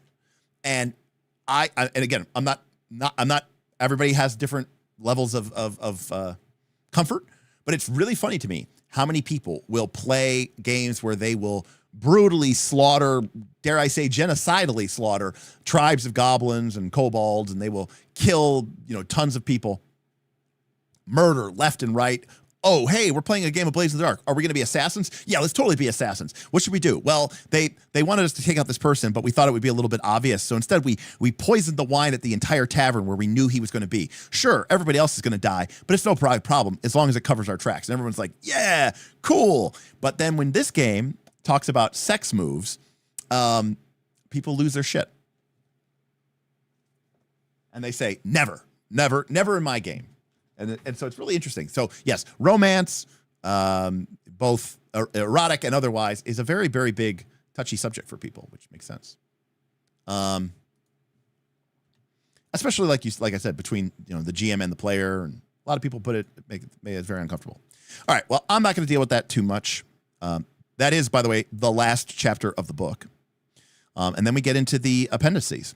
Oh, there is a character sheet for your company, and we can see here. Right? The goals of your company, who are the leaders of the company. And then each stat has a box. So we've got our permanent rating. Then there's the current rating, right? Because it could be influenced by temporary modifiers. And then there's a big box for all the things that might be increasing it or decreasing it. And I really, really do like that because, again, it's a fun way to represent those kind of elements to your game. And it's just one page. And, this is a great way to do domain management, which I think is really, really awesome. And that's it. So, obviously, we did not touch on every element of this game. But we skipped the combat chapter. I mean, we got a taste of it because we know about the hitbox locations and we know how the sets work and the gobble sets, the gobble dice in order to sort of actively defend and absorb from that, right? And the armor rating works by sort of like providing a difficulty value for the sets that you need in order to do damage to that area. We don't know exactly how all of this works, but again, I do think that we covered it pretty well in terms of like how the generic approach to the game works. Now, what are my thoughts? Well, obviously, I think the domain management system vis-a-vis the company system, awesome. I think the ship system sounds really cool. I really like the methodology of it being sort of like a kind of a worker placement tower defense game. I also like that it uses the same hit. Now, again, hit locations on a PC, get the fuck out of here. But hit locations on a ship, I can buy for that. So... Again, the reason why I think hit locations on a PC are kind of bullshit is because, like, for example, just this last weekend, there was a big boxing match in Las Vegas, Crawford versus Canelo. And I did have Crawford because, he was like minus 135 or something. When I took the bet, he did win. That's a battle, right? And let me tell you something. The boxers are fighting. The what location they hit is not random. Okay? They are aiming for various locations. They're aiming for the body. They're aiming for the head. They're aiming for the side, They're aiming for a belly blow, right? They're blocking that blow, right? It's not random. I've always thought hit locations in that regard, I think, were nonsense and stupid.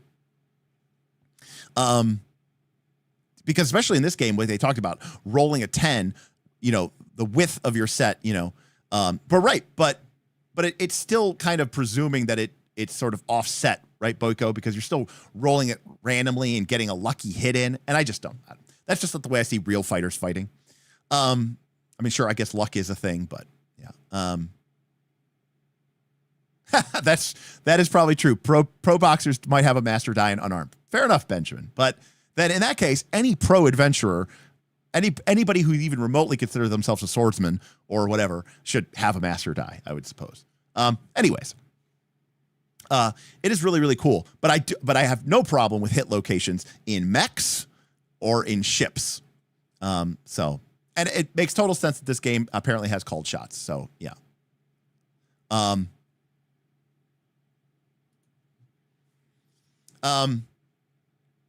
Which is good. It may make sense, right? Right. Because if I have a master die, I'm just going to, put it to the highest value I can get a match paired to, right? If I get an 8, I'm going to make my master die 8, so I have 2 8s, and vice versa, and so on and so forth. Anyways, I think that's really interesting. I think that's really cool.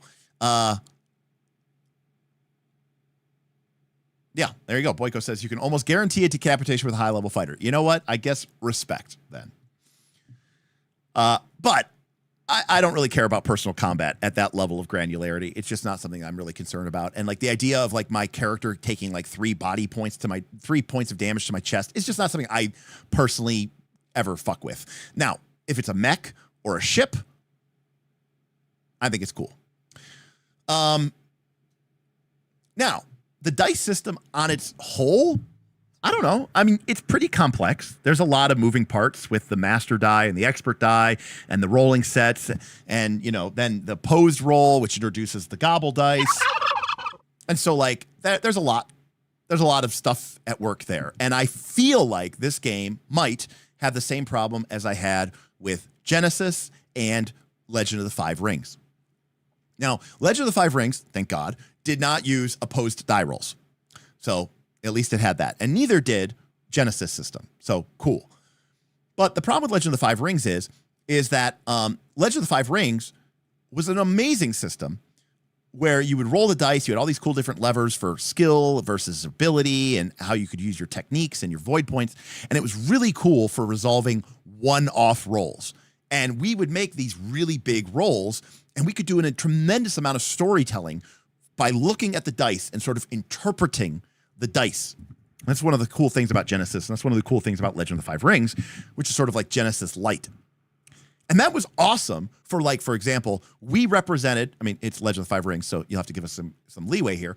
But, one of the characters, one of the PCs, a samurai, lion by marriage, but crane by birth, was playing against a lion general or a lion commander.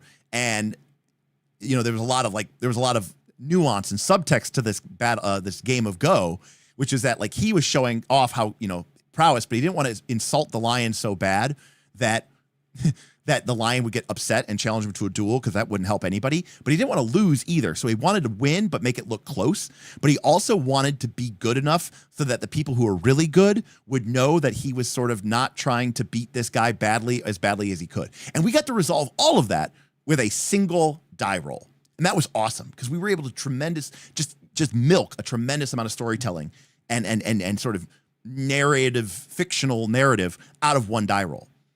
Where Legend of the Five Rings started to fall apart for us was when we went to a skirmish, because suddenly you were making these rolls 5 or 6 times a round, and the combat might be 3 or 4 rounds. And so suddenly you're making 20 of these rolls in presumably, you know, I don't know, half an hour or less, hopefully, right? 45 minutes or less for a skirmish. And suddenly all the cool nuances of the system now felt like a fucking albatross hanging around our neck. So the idea of rolling the dice, building the sets, my contested opponent, rolls their dice, builds their sets, gets ready to gobble, and then we're sort of, you know, using our abilities and ticking these things up or ticking these things down to make 3 wide sets or 4 wide sets or building up the strength. That seems really cool if it's like, hey, let's do one roll to completely resolve this entire political debate before the king about whether or not we should go to war or not. And the king's counselor, who we secretly believe is a mole for Sauron, is arguing against going to war, and the PCs are arguing that the king should commit his forces to the battle, and let's just represent this whole big thing with one roll. And we loved that in Legend of the Five Rings, and we did that a lot. But once you got into, like, making that kind of roll, if we were doing those kind of defense rolls, opposed rolls, I'm making a set, you're making sets, you're gobbling. Okay, that was one attack. And now the next person goes. And we have to do this for multiple rounds. I'm not about that life. So, again, I haven't played this game, so I can't give it a review. But all I can say is that I appreciate the subtleties. I love all the levers and knobs and dials that we have available to us. And in fact, I don't know if Vin will ever watch this. Vin, this is a great example of contrasting the difference between difficulty and penalties. and why they exist and why they need to exist, and the ease with which the difficulty concept is applied to this game makes sense, right? If the difficulty of a task is 4, then we drop all the 1s, 2s, and 3s from our dice pool. So even if we got pairs and triples, if they were trip 1s or pairs of 2s, they get rid of because the difficulty of this was 4. So I love that, right? That's cool. And I love that we obviously have feats and stuff that can let us modify our dice. And they talked about the squishing, right? Like you're like, oh shit, I rolled 4 of a kind, but they're only 3s. So what I'm going to do is I'm going to squish my 4 of a kind at 3s to 3 of a kind at 4 to 2 of a kind at 5, right? And so again, it's just doing that as legitimately one roll, I like.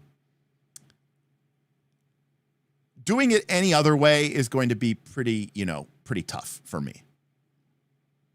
And again, we thought about it before, right? As we called it 7th C. It's you're building raises, but they have stats, which I think somebody said, which is very, very, very appropriate. And but you're doing that every round. That's the problem. You're not doing it for the scene, right? You're doing it for the entire round.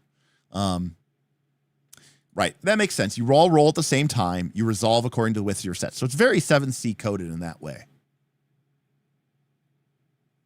So you roll simultaneously, but then you have to figure out right. Because now it's like, okay, who has a 4? Does anyone have 5 of a kind?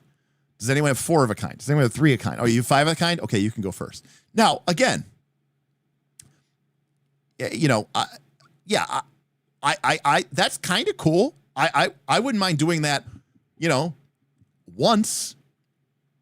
But if I have to do that multiple times, I don't know how long a combat is, if it's 3 rounds or something. It just becomes a certain point like, oh my God, this is just a lot of dice rolling and making sets and all this stuff. And I just don't, it's just a lot for me to handle, And the GM is supposed to roll for each enemy or mook group. So that's another, tough thing. Right. And also too, I think let's not undersell.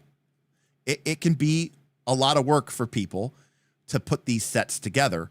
And assuming that we have advantages and esoteric disciplines and martial, whatever they're called, martial stances, they're going to be modifying these. They're going to be squishing them. They're going to be collapsing them. They're going to be tweaking a die up, tweaking a die down. And they're going to be doing this every time they roll a dice pool.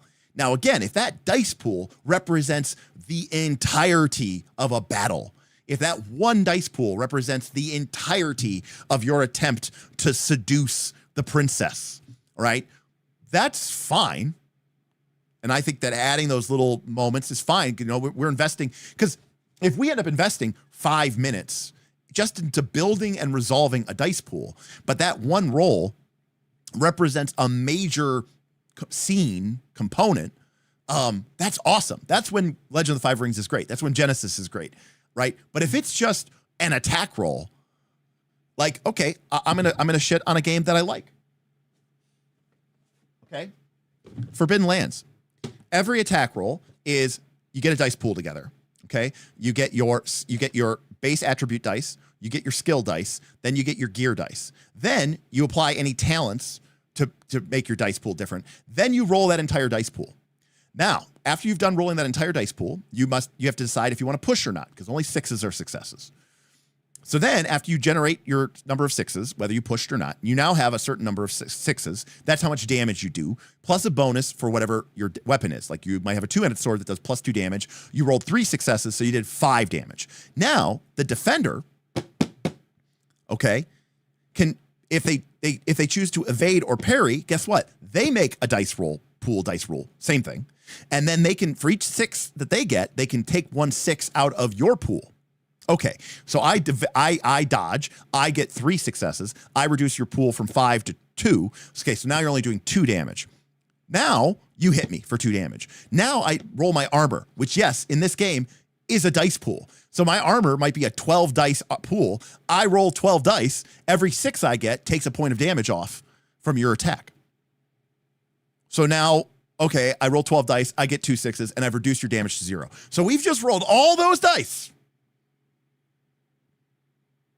And nothing happened. Now, the only thing I can say to this game's credit is that players typically have like 3 hit points. So if you get hit once with a two-handed sword, you're pretty much dead. I mean, or you're at 0. And when you go to 0, you have to roll on the injury table, which can, it's a D66 table. And if you roll a 65 or a 66, your character's dead. Otherwise, you might be, missing a limb.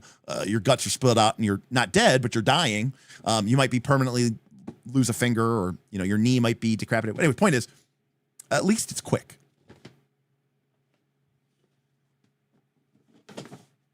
I don't know how quick this game is. So, but Sebastian is saying, but actually combat still takes several rounds, at least 3 or 4. That's a lot. Okay, let me be very clear about this. This has absolutely nothing to do with whether or not it represents a single attack or not. It has absolutely nothing. I don't believe any D&D, I don't believe any RPG, I mean, there might be some out there, is literally to the point where a single die roll represents a single attack. Believe it or not, even D&D isn't like that. I know that like the modern day, like I guess maybe modern day D20 or PF2 is like very much hyper focused on that, right? Where it's like literally a attack. But even original AD&D, a combat round was 1 minute long. And the game described in exacting detail about how your one attack roll represented an entire minute of attacks, counterattacks, ripostes, parries, blocks, dodges, finally culminating in a single attack. I guess Hackmaster is literally a single attack because that game works in 1 second rounds as well, John, as GURPS. So to be fair, D&D is the same way. It's not about how much time it takes up. It's not about how much narrative time about this, right? So it's not, I don't care if it's representing 4 attacks or if it's representing 4 minutes of ferocious melee. It's not about that. It's about the effect that it has on the game itself. Because whether it represents a flurry of attacks and defense and moving, or if it represents a single attack, it still mechanically interacts with the game in this one singular fashion, and it is not resolving. So that's where it becomes kind of problematic. Now, somebody said, how is this more tedious than I don't see how this is any more tedious than a 2-hour Pathfinder combat. Boyko, it's not. That's not a good thing. 2-hour Pathfinder combats are tedious, and they are boring. The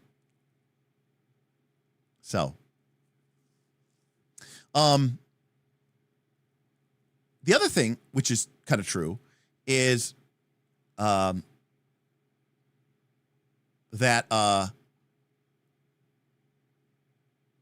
Nate says, my other group with ore is that it's easy to fail a lot. It desperately needs a way to fail forward. So this is actually a problem with Forbidden Lands that is solved by pushing. See, believe it or not, people have this really crazy idea. They're like, oh, well, you need a 6 to succeed. So if I roll 6 dice, I'm guaranteed to get a 6, right? And it's like, no, not even close. And so people end up failing a lot in Forbidden Lands. But in Forbidden Lands, you can push every roll. So it makes it a little bit riskier, but it greatly increases the chances of it. Now, I don't know what the math is. I'd have to look at it. But unless you have a lot of dice, like if you're only rolling, like if your stat is 3 and you have 2 skill and you're rolling 5 dice, your chances of getting a pair, or God forbid, a triple, is very exceedingly low. And so I do feel like there might be a lot of situations where you just roll and fail and roll and fail and roll and fail. And I don't know if that's a good thing or not. Like, it's very easy to talk about this game when, even the examples where like the players are rolling 9 dice in their pool and they have a master die. Great. That sounds awesome. But what about a new character? Like, are you really that powerful? Jackal reconfirming the Hackmaster still needs to happen. Page 29. Okay. I think we saw that. So we said 5 dice. So 70%. All right, that's actually not bad. That's actually better than I thought it would be. I thought it would be more like 60 or 55%. But there you go. So 4 dice is a 50%, and that's a chance of getting 1 or more matches. So that's not too bad. It's actually not too bad compared to like most RPG standards.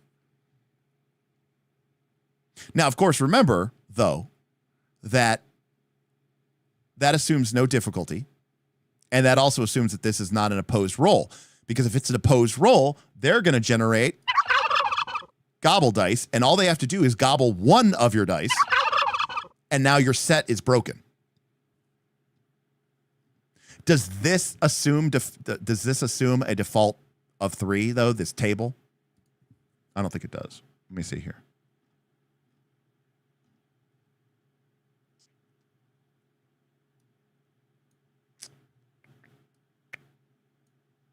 It doesn't. I don't think it does here. Yeah. So, let's see here. I'm rolling 5d10. I need at least 1 pair to succeed. I want to throw out all dice that are 1s and 2s.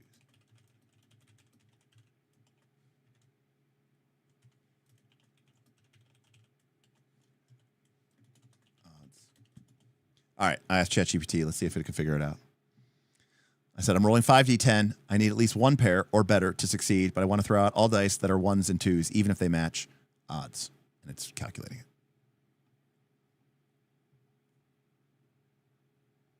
Well, it's interesting that you say that, Thaddeus, because when it did talk about difficulty, I don't remember where it talked about difficulty, but I thought it said difficulty 3 is the normal difficulty.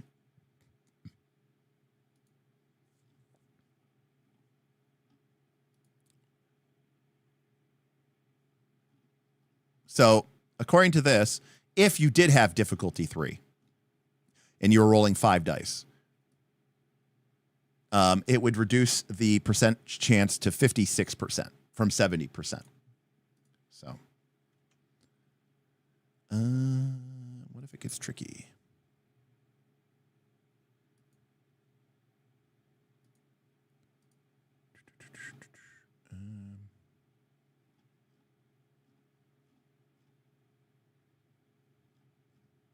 Gobble!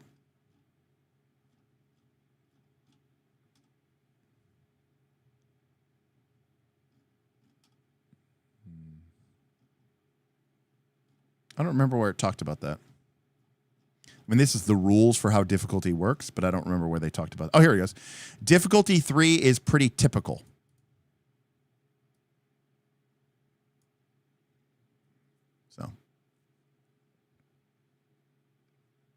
So again, I don't know if that means that most checks should be difficulty 3. Because they say difficulty 1 or 2 is just minor stumbles.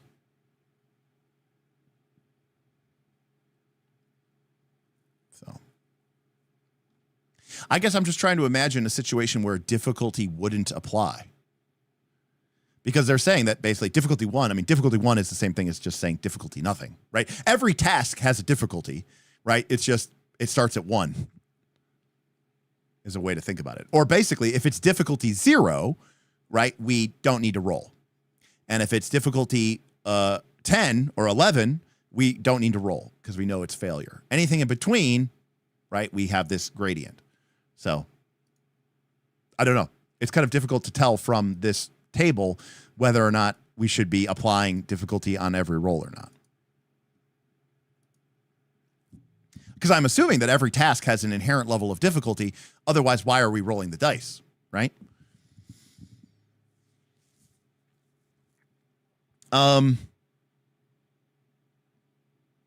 Anyways, again, a first look is not a review. But I will say this. There's some really cool stuff in there. There's some cool tech. I like the dice pool system. It's crunchy. There's a lot of knobs and levers. I do worry that it would get burdensome and cumbersome if you're rolling those dice all the time, like let's say in a combat situation. But there's a element there of sort of Genesis-like, Forbidden Lands-like dice rolling, and I like it. I like that I like that you get that player choice when you roll your sets about which one to use and which one to apply. Right? Do I want to get the job done faster or do I want to get the job done better? When you're in combat or you're doing a multi-action, you can use your sets to do different things like defend and apply against stuff. And I think that using some of your feats to tactically change and update your dice pool system is a kind of gritty crunchiness that kind of stirs part of my inner, Yahtzee gamist elements. But yeah, I think that's actually really, really cool. Pumpkin missed the stream. I was busy unboxing the new D&D starter set in the Discord. Oh, that's sick. It came out. Which one? Is that the Stranger Things one, or is that the one that's just randomly starter set, right? Because or is that the one that's Keep on the Borderlands, right? Because there's a Stranger Thing one, I think is the retro one that has the old school character sheets. I actually do want to get that just because it looks really cool. But the new one is interesting because they went to the Keep on the Borderlands. Who the fuck cares about Keep on the Borderlands anymore? Don't people hate dungeons? The whole concept of the Keep on the Borderlands is like so anathema to the way that people play D&D today. I don't even understand it. Why they did that.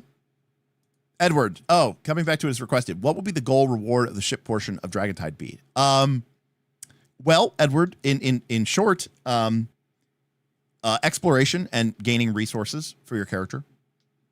Just doing it not through, through battle and, the kind of traditional, typical dangers that you might get, from a classic adventure, right? Because the adventure phase represents your character exploring an island.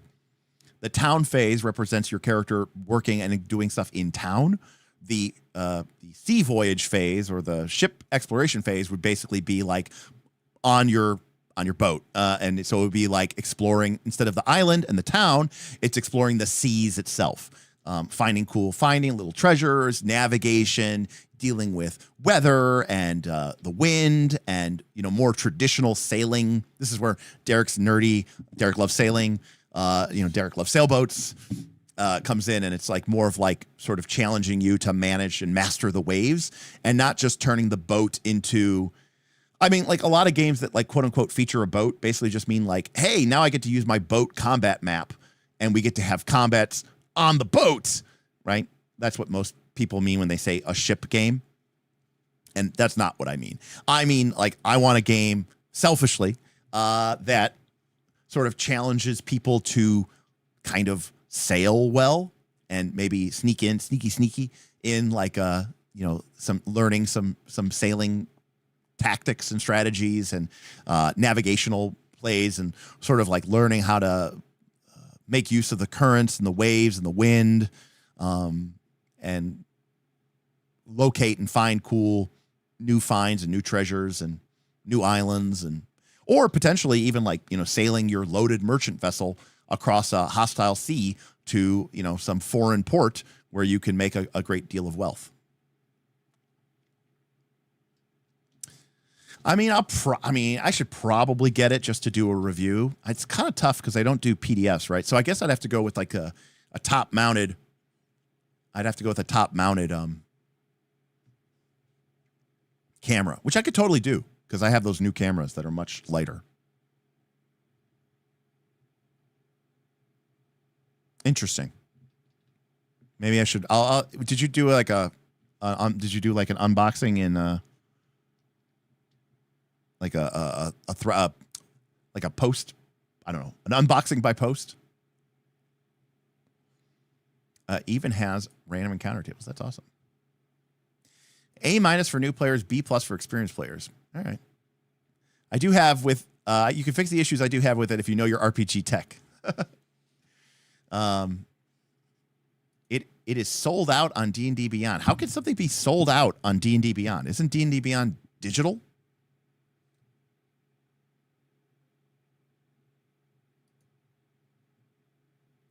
What is my favorite era of historical sailboats?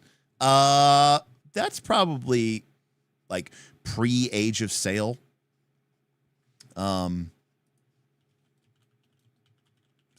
that would be my answer. So like Age of Exploration, right? Like sort of the caravals, cogs, starting to use Lantine sails instead of just square sails. No, like Vikings is like more of like medieval sail period. I mean, I like that period of sail as well, but I also love modern like sail, like that started with like the modern Marconi rigs and the Bermuda rigs sailing. that's the stuff that started happening in like the Clippers era. Like, but the Clipper era was like really, really short because modern steamships got invented. And so like just as sailing tech was getting really, really good, modern, steamships came over really quick. But like, so I'm weird. Okay. Most people like the big, ships of the line, right? Your cannon based games, right? Or cannon based ships, like the classic Pirates of the Caribbean, right? 1600s, 1700s, the big drawing out the cannons, those gigantic big square rig ships. I actually don't like those. I actually like the ships that came after those, which is like the Clippers. Okay. And then I like, yeah, right. That's very Master and Commander shit. Now, don't get me wrong, Benjamin. Master Commander is a fucking amazing movie, and I absolutely love it. I think it's awesome. It's a great movie, no doubt. Mostly because it's actually legitimately accurate, which makes it really cool. But in terms of like what kind of ships I like the ships that came after the Age of Sail, which is usually the Clipper ship, and then the ships that came before the Age of Sail, which is again like the Age of Exploration, and kind of like the medieval sail period, so that's your your cogs. But I the problem with cogs is they're just square rigged, and I really like the Caravel. Caravel's like my favorite ship, for what it's worth. Let's see if we have a picture of it so you guys know what I'm talking about.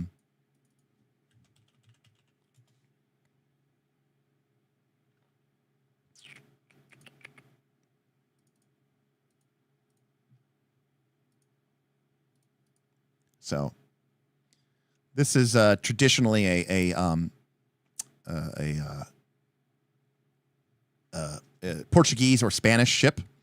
And what made the Caravel unique over medieval ships was the introduction of the lantine sail. So the lantine sail is basically this triangular sail, right, with the diagonal spar that really allows it to travel better against the wind.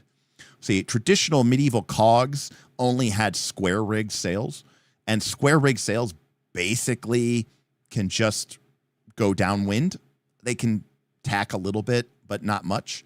The introduction of the lantine sail really allowed a ship to be able to head, not just against the wind, or not just at right angles to the wind, but actually tack upwind a little bit. And I just think these are really cool. Now, the other ship that I love are Clipper ships, and these are actually like after the Age of Sail. These were mostly used for maritime trade. This is basically the ship of the 1800s into the early 1900s. And eventually, again, it was replaced by steam. But these were they used for these were the ocean going vessels that sort of began to open up international trade because they were so fast. These were actually driven a lot by the tea industry because people wanted tea, and the Clipper ships were able to sort of move around and get around really quickly. And obviously you can see the top. I mean, if you think that's an unreasonable number of sails, I mean, an Age of Sail ship, I mean, these things had just massive amounts of freaking cloth, man. I mean, they were just, they just had an insane amount of sails. Here's a Portuguese man of war, typical Age of Sail ship. And that's just because every sail basically functioned as an engine. And so, yeah.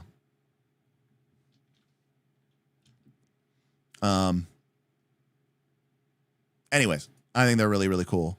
And of course, the problem is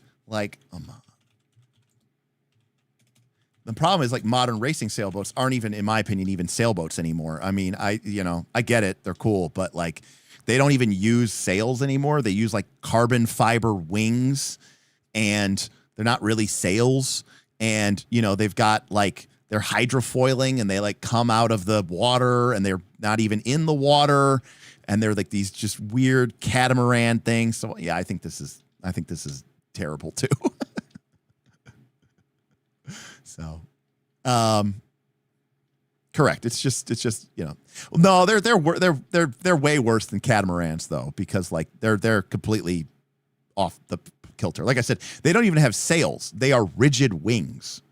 They are carbon fiber wings that they're not even cloth. And like, let me show you something here. Like modern racing sailboat grinding post. So on a modern sailboat, modern racing sailboat, okay, you're going to see these, they have to be man powered. And so they have these there, but the sails are too big to be controlled by people. So they're controlled by hydrodynamic, pneumatic systems, but the hydrodynamic systems have to be manually applied because otherwise it's not considered a, manually applied sailboat. So these ships all have these grinding posts, they're called. And you'll see the people, they'll go, and they're just doing this nonstop. And what they're actually doing is they're pumping hydraulic fluid to allow a hydraulic system to control the sails. Right. So it's not like a grinding.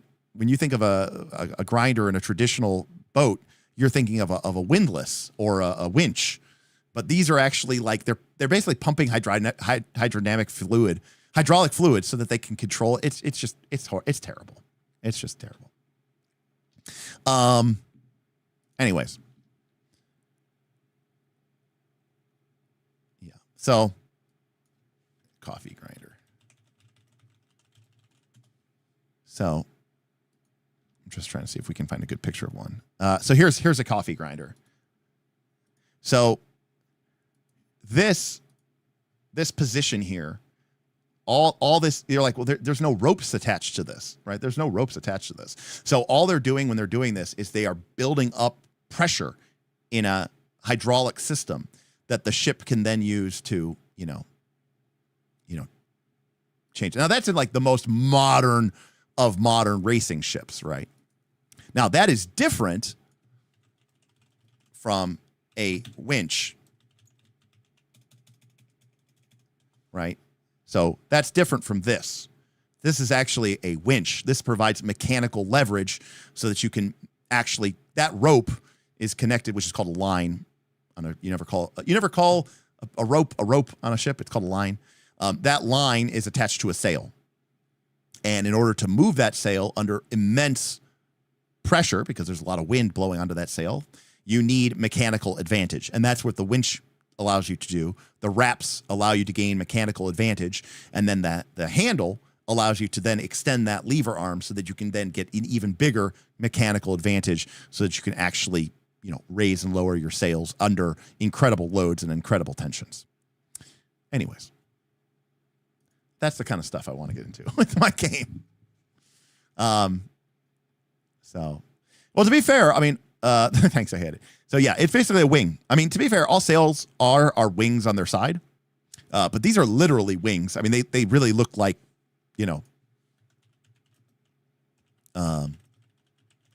they literally look like airplane wings. They're basically solid shafts, that they can't like be raised and lowered or anything like that. So, you like galleys? Galleys are fine. The problem I have with galleys is simple and straightforward. I just did a search for it. There you go. Here's the problem I have with galleys. I fucking hate rows. I fucking hate rowing. Once a ship has rowers, I hate it. So, anything from like the Greek period or the Roman period, anything like with, row, like trimarines and beer marines. And I hate rowing ships. I hate all rowing ships. Like by far. What? That is the lamest part. In fact, rowing makes the ship entirely boring because now it just has an engine and it's just people. Like sailing requires the skill to master the waves and the wind. Rowing is just row and put your backs into it. It's like the most boring thing I could possibly imagine. I can't imagine why anybody would think that a galley would be interesting. But anyways.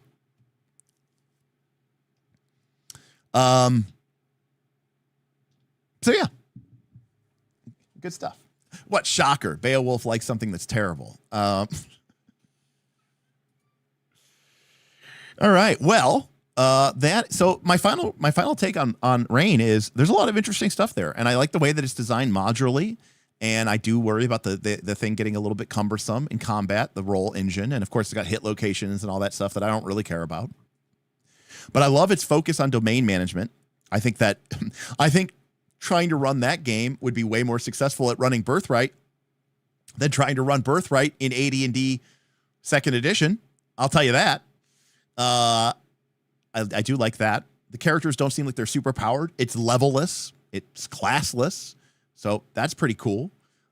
Company's awesome. We didn't get into Magic, which I unfortunately we didn't get to. I would have liked to see how that is, but it does seem like Magic is very much a sort of an optional include. And if it is in the game, it feels like it's more like mysterious and difficult. They talked about how all the spells had the slow rating, which means it might take multiple rounds for you to cast a spell. So it definitely does not seem like it is this type of like, I'm pew, pew, pew, magic missile, pew, pew, pew, magic missile. It's not that type of magic system. Which is cool. And I like that they were trying to go for different levers and different systems. I like that it had the narrative inclusion of your mission and your goal, giving you bonus dice to your mechanical things. If your character's on mission, then you get a +1 die, your passions, as they called them. If your character was in pursuit of their duty, they get +1 dice. If they're not in pursuit of their duty, if they're going against it, they get a -1 die.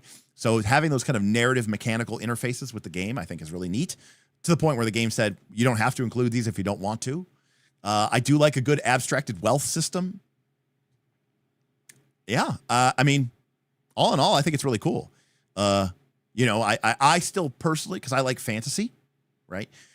I haven't read their Realms book, so I haven't gone into that, what their default setting is. But I will say that the inherent premise of a game like Birthright is more interesting to me because I like its fantasy roots. I love the idea that your character has the bloodline that like literally magically ties them into like it's this idea of it's called divine right, but isn't there a term for it? Like a more exact term? But the idea that like that kingliness or ruling, it's not just about being born. It's this idea of sort of divine primogeniture or something like that, right? And so Birthright takes that to a literal extreme where your character has this magical bloodline that literally ties them to the right. Yeah, that's probably what I was going for is divine right of kings is kind of what I was going for. But yeah, divine right of kings. So obviously that's blessed by God. But in this case, it's this idea of your character literally has this sort of magical connection to their land. And I do like that because I like fantasy. I will probably never play a role-playing game that is just like medieval simulationist type game. And the less magic a game has, the less I tend to be interested in it. And certainly the less fantasy that is in the game, the less I'm interested in it. So that's me personally. So I really like the Birthright setting. But I always felt like AD&D was kind of a bad fit for it. To be fair, I think like AD&D is kind of a bad fit for a lot of those really cool settings that came out in 2nd edition, like Dark Sun and Planescape and Ravenloft and Birthright, right? AD&D seems like it was like made for Greyhawk and Forgotten Realms, right? And maybe, some of these newer, cooler systems that came out. I say newer and cooler for a system that was like created in like the 2000s, but obviously relative to the Birthright setting, it is newer and cooler. But anyways, I think it's really cool. And they had a big fucking section on ships. And I thought the ship rules were kind of cool. And I felt like a really cool, fun mini game that you could play. And again, maybe it's my biases, but making a couple of rounds of those kind of everybody rolls, make your pools, use them as gobble dice. I think that that feels more appropriate when you're talking about like your ship surviving a massive storm or out trying to outrun a hurricane. Like if we're doing that twice a session or every session, I think it'd get boring pretty quick.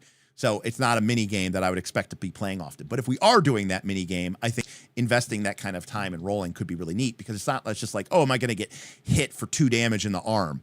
It's like, hey, are we going to lose the forecastle? Are we going to put the sailors' lives at risk that we assign to that location? Like, it just feels like the stakes are bigger rather than did I take 2 damage to my arm. That just doesn't feel like the juice is worth the squeeze for me. But maybe you're different. I don't know. I thought it was kind of cool. I like the dice pool system. Seemed like it was pretty simple and easy to put together a dice pool. A lot of flexibility, I'm sure, between what skill to use, and it wasn't super prescriptive. It was more descriptive. And maybe there's even a situation where you're using a different skill with a different stat. So that's pretty neat. And I like that system applies with a different stat system, but for the domain stuff. And again, I thought the domain stuff via the companies was really, really cool. They're called companies, but I guess they were, I would probably just call them domains. But I guess domain, because I mean, every domain has territory, so it's kind of it's some sort of domain. But domains, demendiciti, we use the French term, as Birthright does, right? Birthright calls them DEMENSE, which I guess is pronounced domain, but it's spelled really weird because it's French. So yeah, that's gonna be it for Reign. First look, I thought it was cool. So yeah, Birthright sort of had, right? It's still pronounced domain, but it's spelled very strange. Correct, but it's spelled Demisney. So, thanks, Thad, for supporting this, for putting your money where your mouth was, throwing up the suggestion for this. I thought it was really, really cool. We did get up to 96 people before that insummariously dropped off. And, Dr. Steve will coming in with a more first looks for $50 on a massive super chat. Thank you so much, Dr. Steve. I really appreciate it, guys, because these PDFs have gotten really expensive. I buy a lot of PDFs for these first looks, and they used to be like $10, and now they're like $25 and $30. So, when you guys could put $60, $50 in to the more first look funds, that's 2 more PDFs that I can buy. And again, it really means a lot to me, and really, especially because in the past, this channel was just like for fun for me, and I didn't really care how much money I spent on it. I could spend all the money that the channel made just on the channel because I had a job. And now that I don't have a job, if I go and buy $75 of PDFs so we can talk about them on the show, if I only make $75 from those streams, I have made no money. So it really is awesome when you guys can come out and support the first looks, and or me with your tips, with your patronage, with your Twitch Prime sub, with your super chats and your super thanks, because again, that is all allowing me to continue trying to do this and do this more often.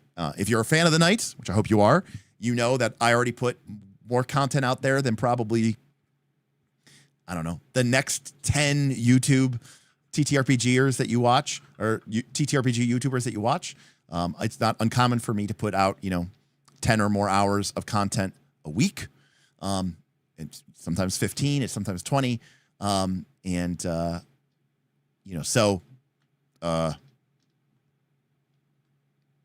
It's really cool that you guys can support me in that fashion. And I hope you appreciate all the content. You might not like all of it. You might not want to watch all of it, but I do appreciate that you guys are there for me, and it means a lot to me.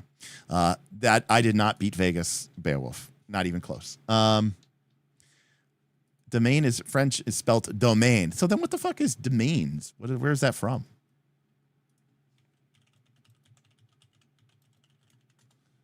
I'm asking ChatGPT. Is Old French, which then transferred to medieval England. So there you go. So it's not modern French, it's Old French, which got transferred to medieval England, because a lot of English words actually got taken from the French, even though they don't want to matter. It entered Middle English around the 14th century via Norman French law. There you go. And thus became part of Middle English. There you go. That's the answer. And it all originates, ironically, from Latin. So, yes, that would be the Normans then. Correct. Yes, from Latin to Old French to Middle English via the Normans. Perfect. We figured it out. Isn't etymology fun?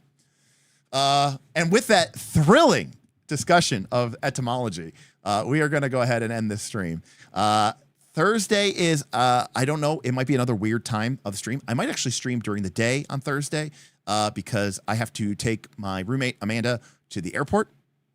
and her flight is like right at the prime time of our stream time. So that might, that it's a good 30 to 40 minutes to the airport there, and then 34 minutes back. So it's going to take me about 2 hours. So we'll hang out for that. But a couple of big news things coming I do want to say about. One, next week is my birthday. I'm on the 24th of September, and I am considering possibly, as both for fun and also as a way to maybe, generate some extra income for me and around my birthday, is trying to maybe try to do some sort of marathon stream where if you guys tip a certain amount, I'll go to another hour. And if you tip some amount, I'll go another hour, and maybe try to see if we could do my whole birthday on stream, which would be kind of fun. Secondly, I am back now. I don't have another convention until PAX Unplugged. I am not going to Gamehole Con.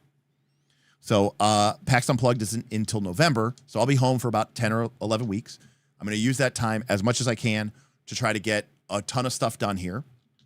And that means getting these cameras, getting the new computer fully set up, running all the cable, connecting all the cameras, getting everything dialed in, and start getting ready for Daggerheart actual play. Dragon Tide is doing really, really amazingly. Way more, literally more than 3 times as many people as I expected. I expected 20. I think we're at 65. So there is some extra stuff that I wanted to put in there. It's only our beta season, but if you want to come and kind of help us figure out what it needs to be, people are having a lot of fun, which is great, but it is a limited season, which means it's only running to the end of November. So for some people, that's actually a nice little perk because it means you don't have to worry about getting like super caught up in a massive game system. You can come in, learn it for these 12 weeks, and then dip out. And then rejoin us next year when we launch Season 1 official with all the final rules. So it's a chance for you to really shape it. Obviously, for Daggerheart, we have actual play. I want to do the Duality Digest, and I want to potentially do a Dagger Reaches mega game. I want to learn some stuff from Dragon Tide first, see what's working, and kind of apply that to Dagger Reaches as well. Shadow Dark, Project Shadow Deep, is probably my best option to try to make a good little chunk of money and get something published. So I don't want to leave that on the back burner for too long. We have a big list of first looks. And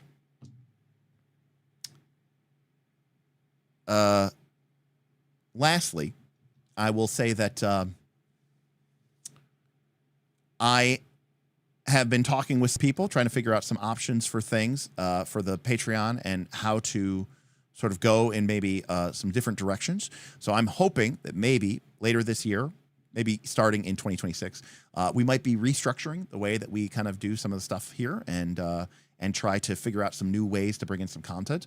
So as an example, at the end of this month, they are releasing the remastered version of Final Fantasy Tactics. Now, as anyone who watches this show knows, I love Final Fantasy, but I love Final Fantasy Tactics.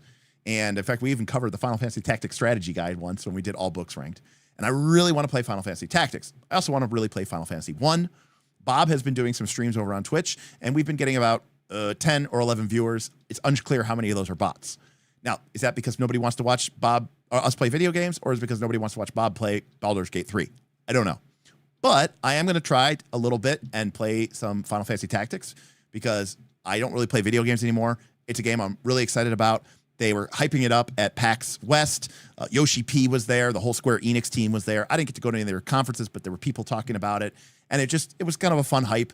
And I haven't played that game since it originally released on the PlayStation 1. It was a really cool game, and I think it'd be fun to replay. If I'm going to be playing a video game, why wouldn't I share it with you all and do it on stream? So come the end of the month, probably after my birthday, I think it releases on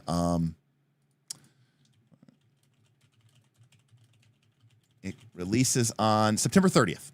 So I'm gonna try doing some stuff like that as well, and hopefully some people will enjoy that. Hopefully we can use that to maybe generate some fun donations and tips and patronage. And again, always looking forward to suggestions and ideas, because I would love to make this into a job. I would love to be able to pay myself enough money to cover my expenses and maybe put a little money in the bank and feel somewhat safe and secure. And I would love for you all to help me do that. And you all are done so much for me already. You've turned what should have been an absolutely horrifying, terrible year, and in many ways it is, in terms of the personal losses and economic losses and all the other stuff I've had to go through, But it's been survivable.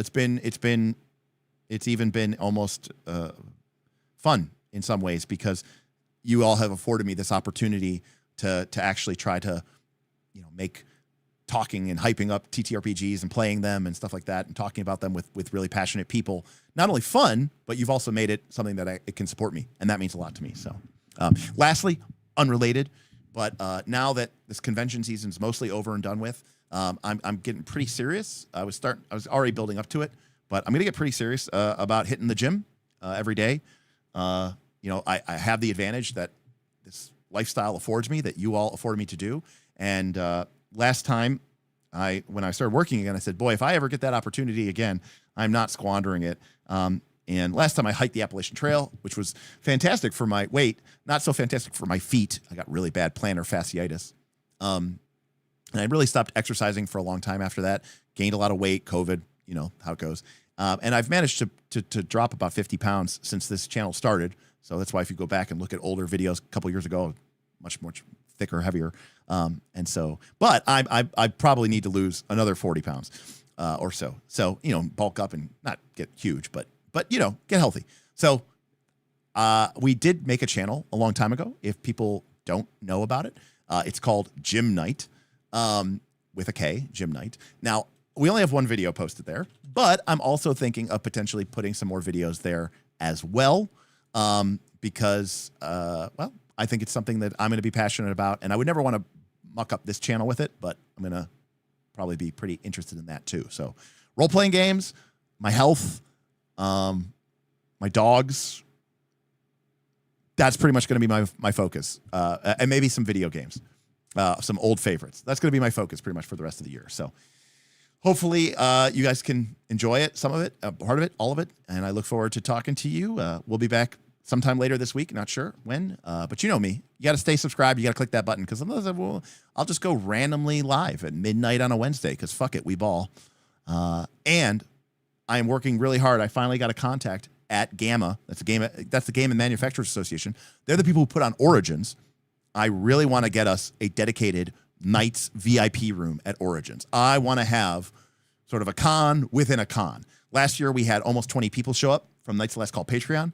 I want to get a dedicated space. I mean, a big room that is just going to be for the Knights of the Last Call so that they can run games for each other, so we can cater it. We can do cool streams, cool giveaways, really big macro games that you can only do at cons. And I'm hoping that if we do that maybe we can get 30 or even 40 people to come out and we could basically run a night con within the wider con of Origins. And I think that's the best of both worlds. One, it's much more affordable for me. There's already, surrounding, accoutrements and things for people to do. It's attached to an existing awesome con. So if people do want to go do other things and shop at the main hall, they can do that. That's not something I could ever afford to bring people to. And anyways, that's going to be something I'm going to be putting a lot of effort into over the next couple of weeks as well. And once I can line up what that's going to be, I'm going to be putting a lot of effort into trying to make that fucking awesome as well. So too, because I think that'd be a lot of cool fun. Because again, last year we only had about 20 people, maybe 15 to 18 people come. And you know what a lot of people did?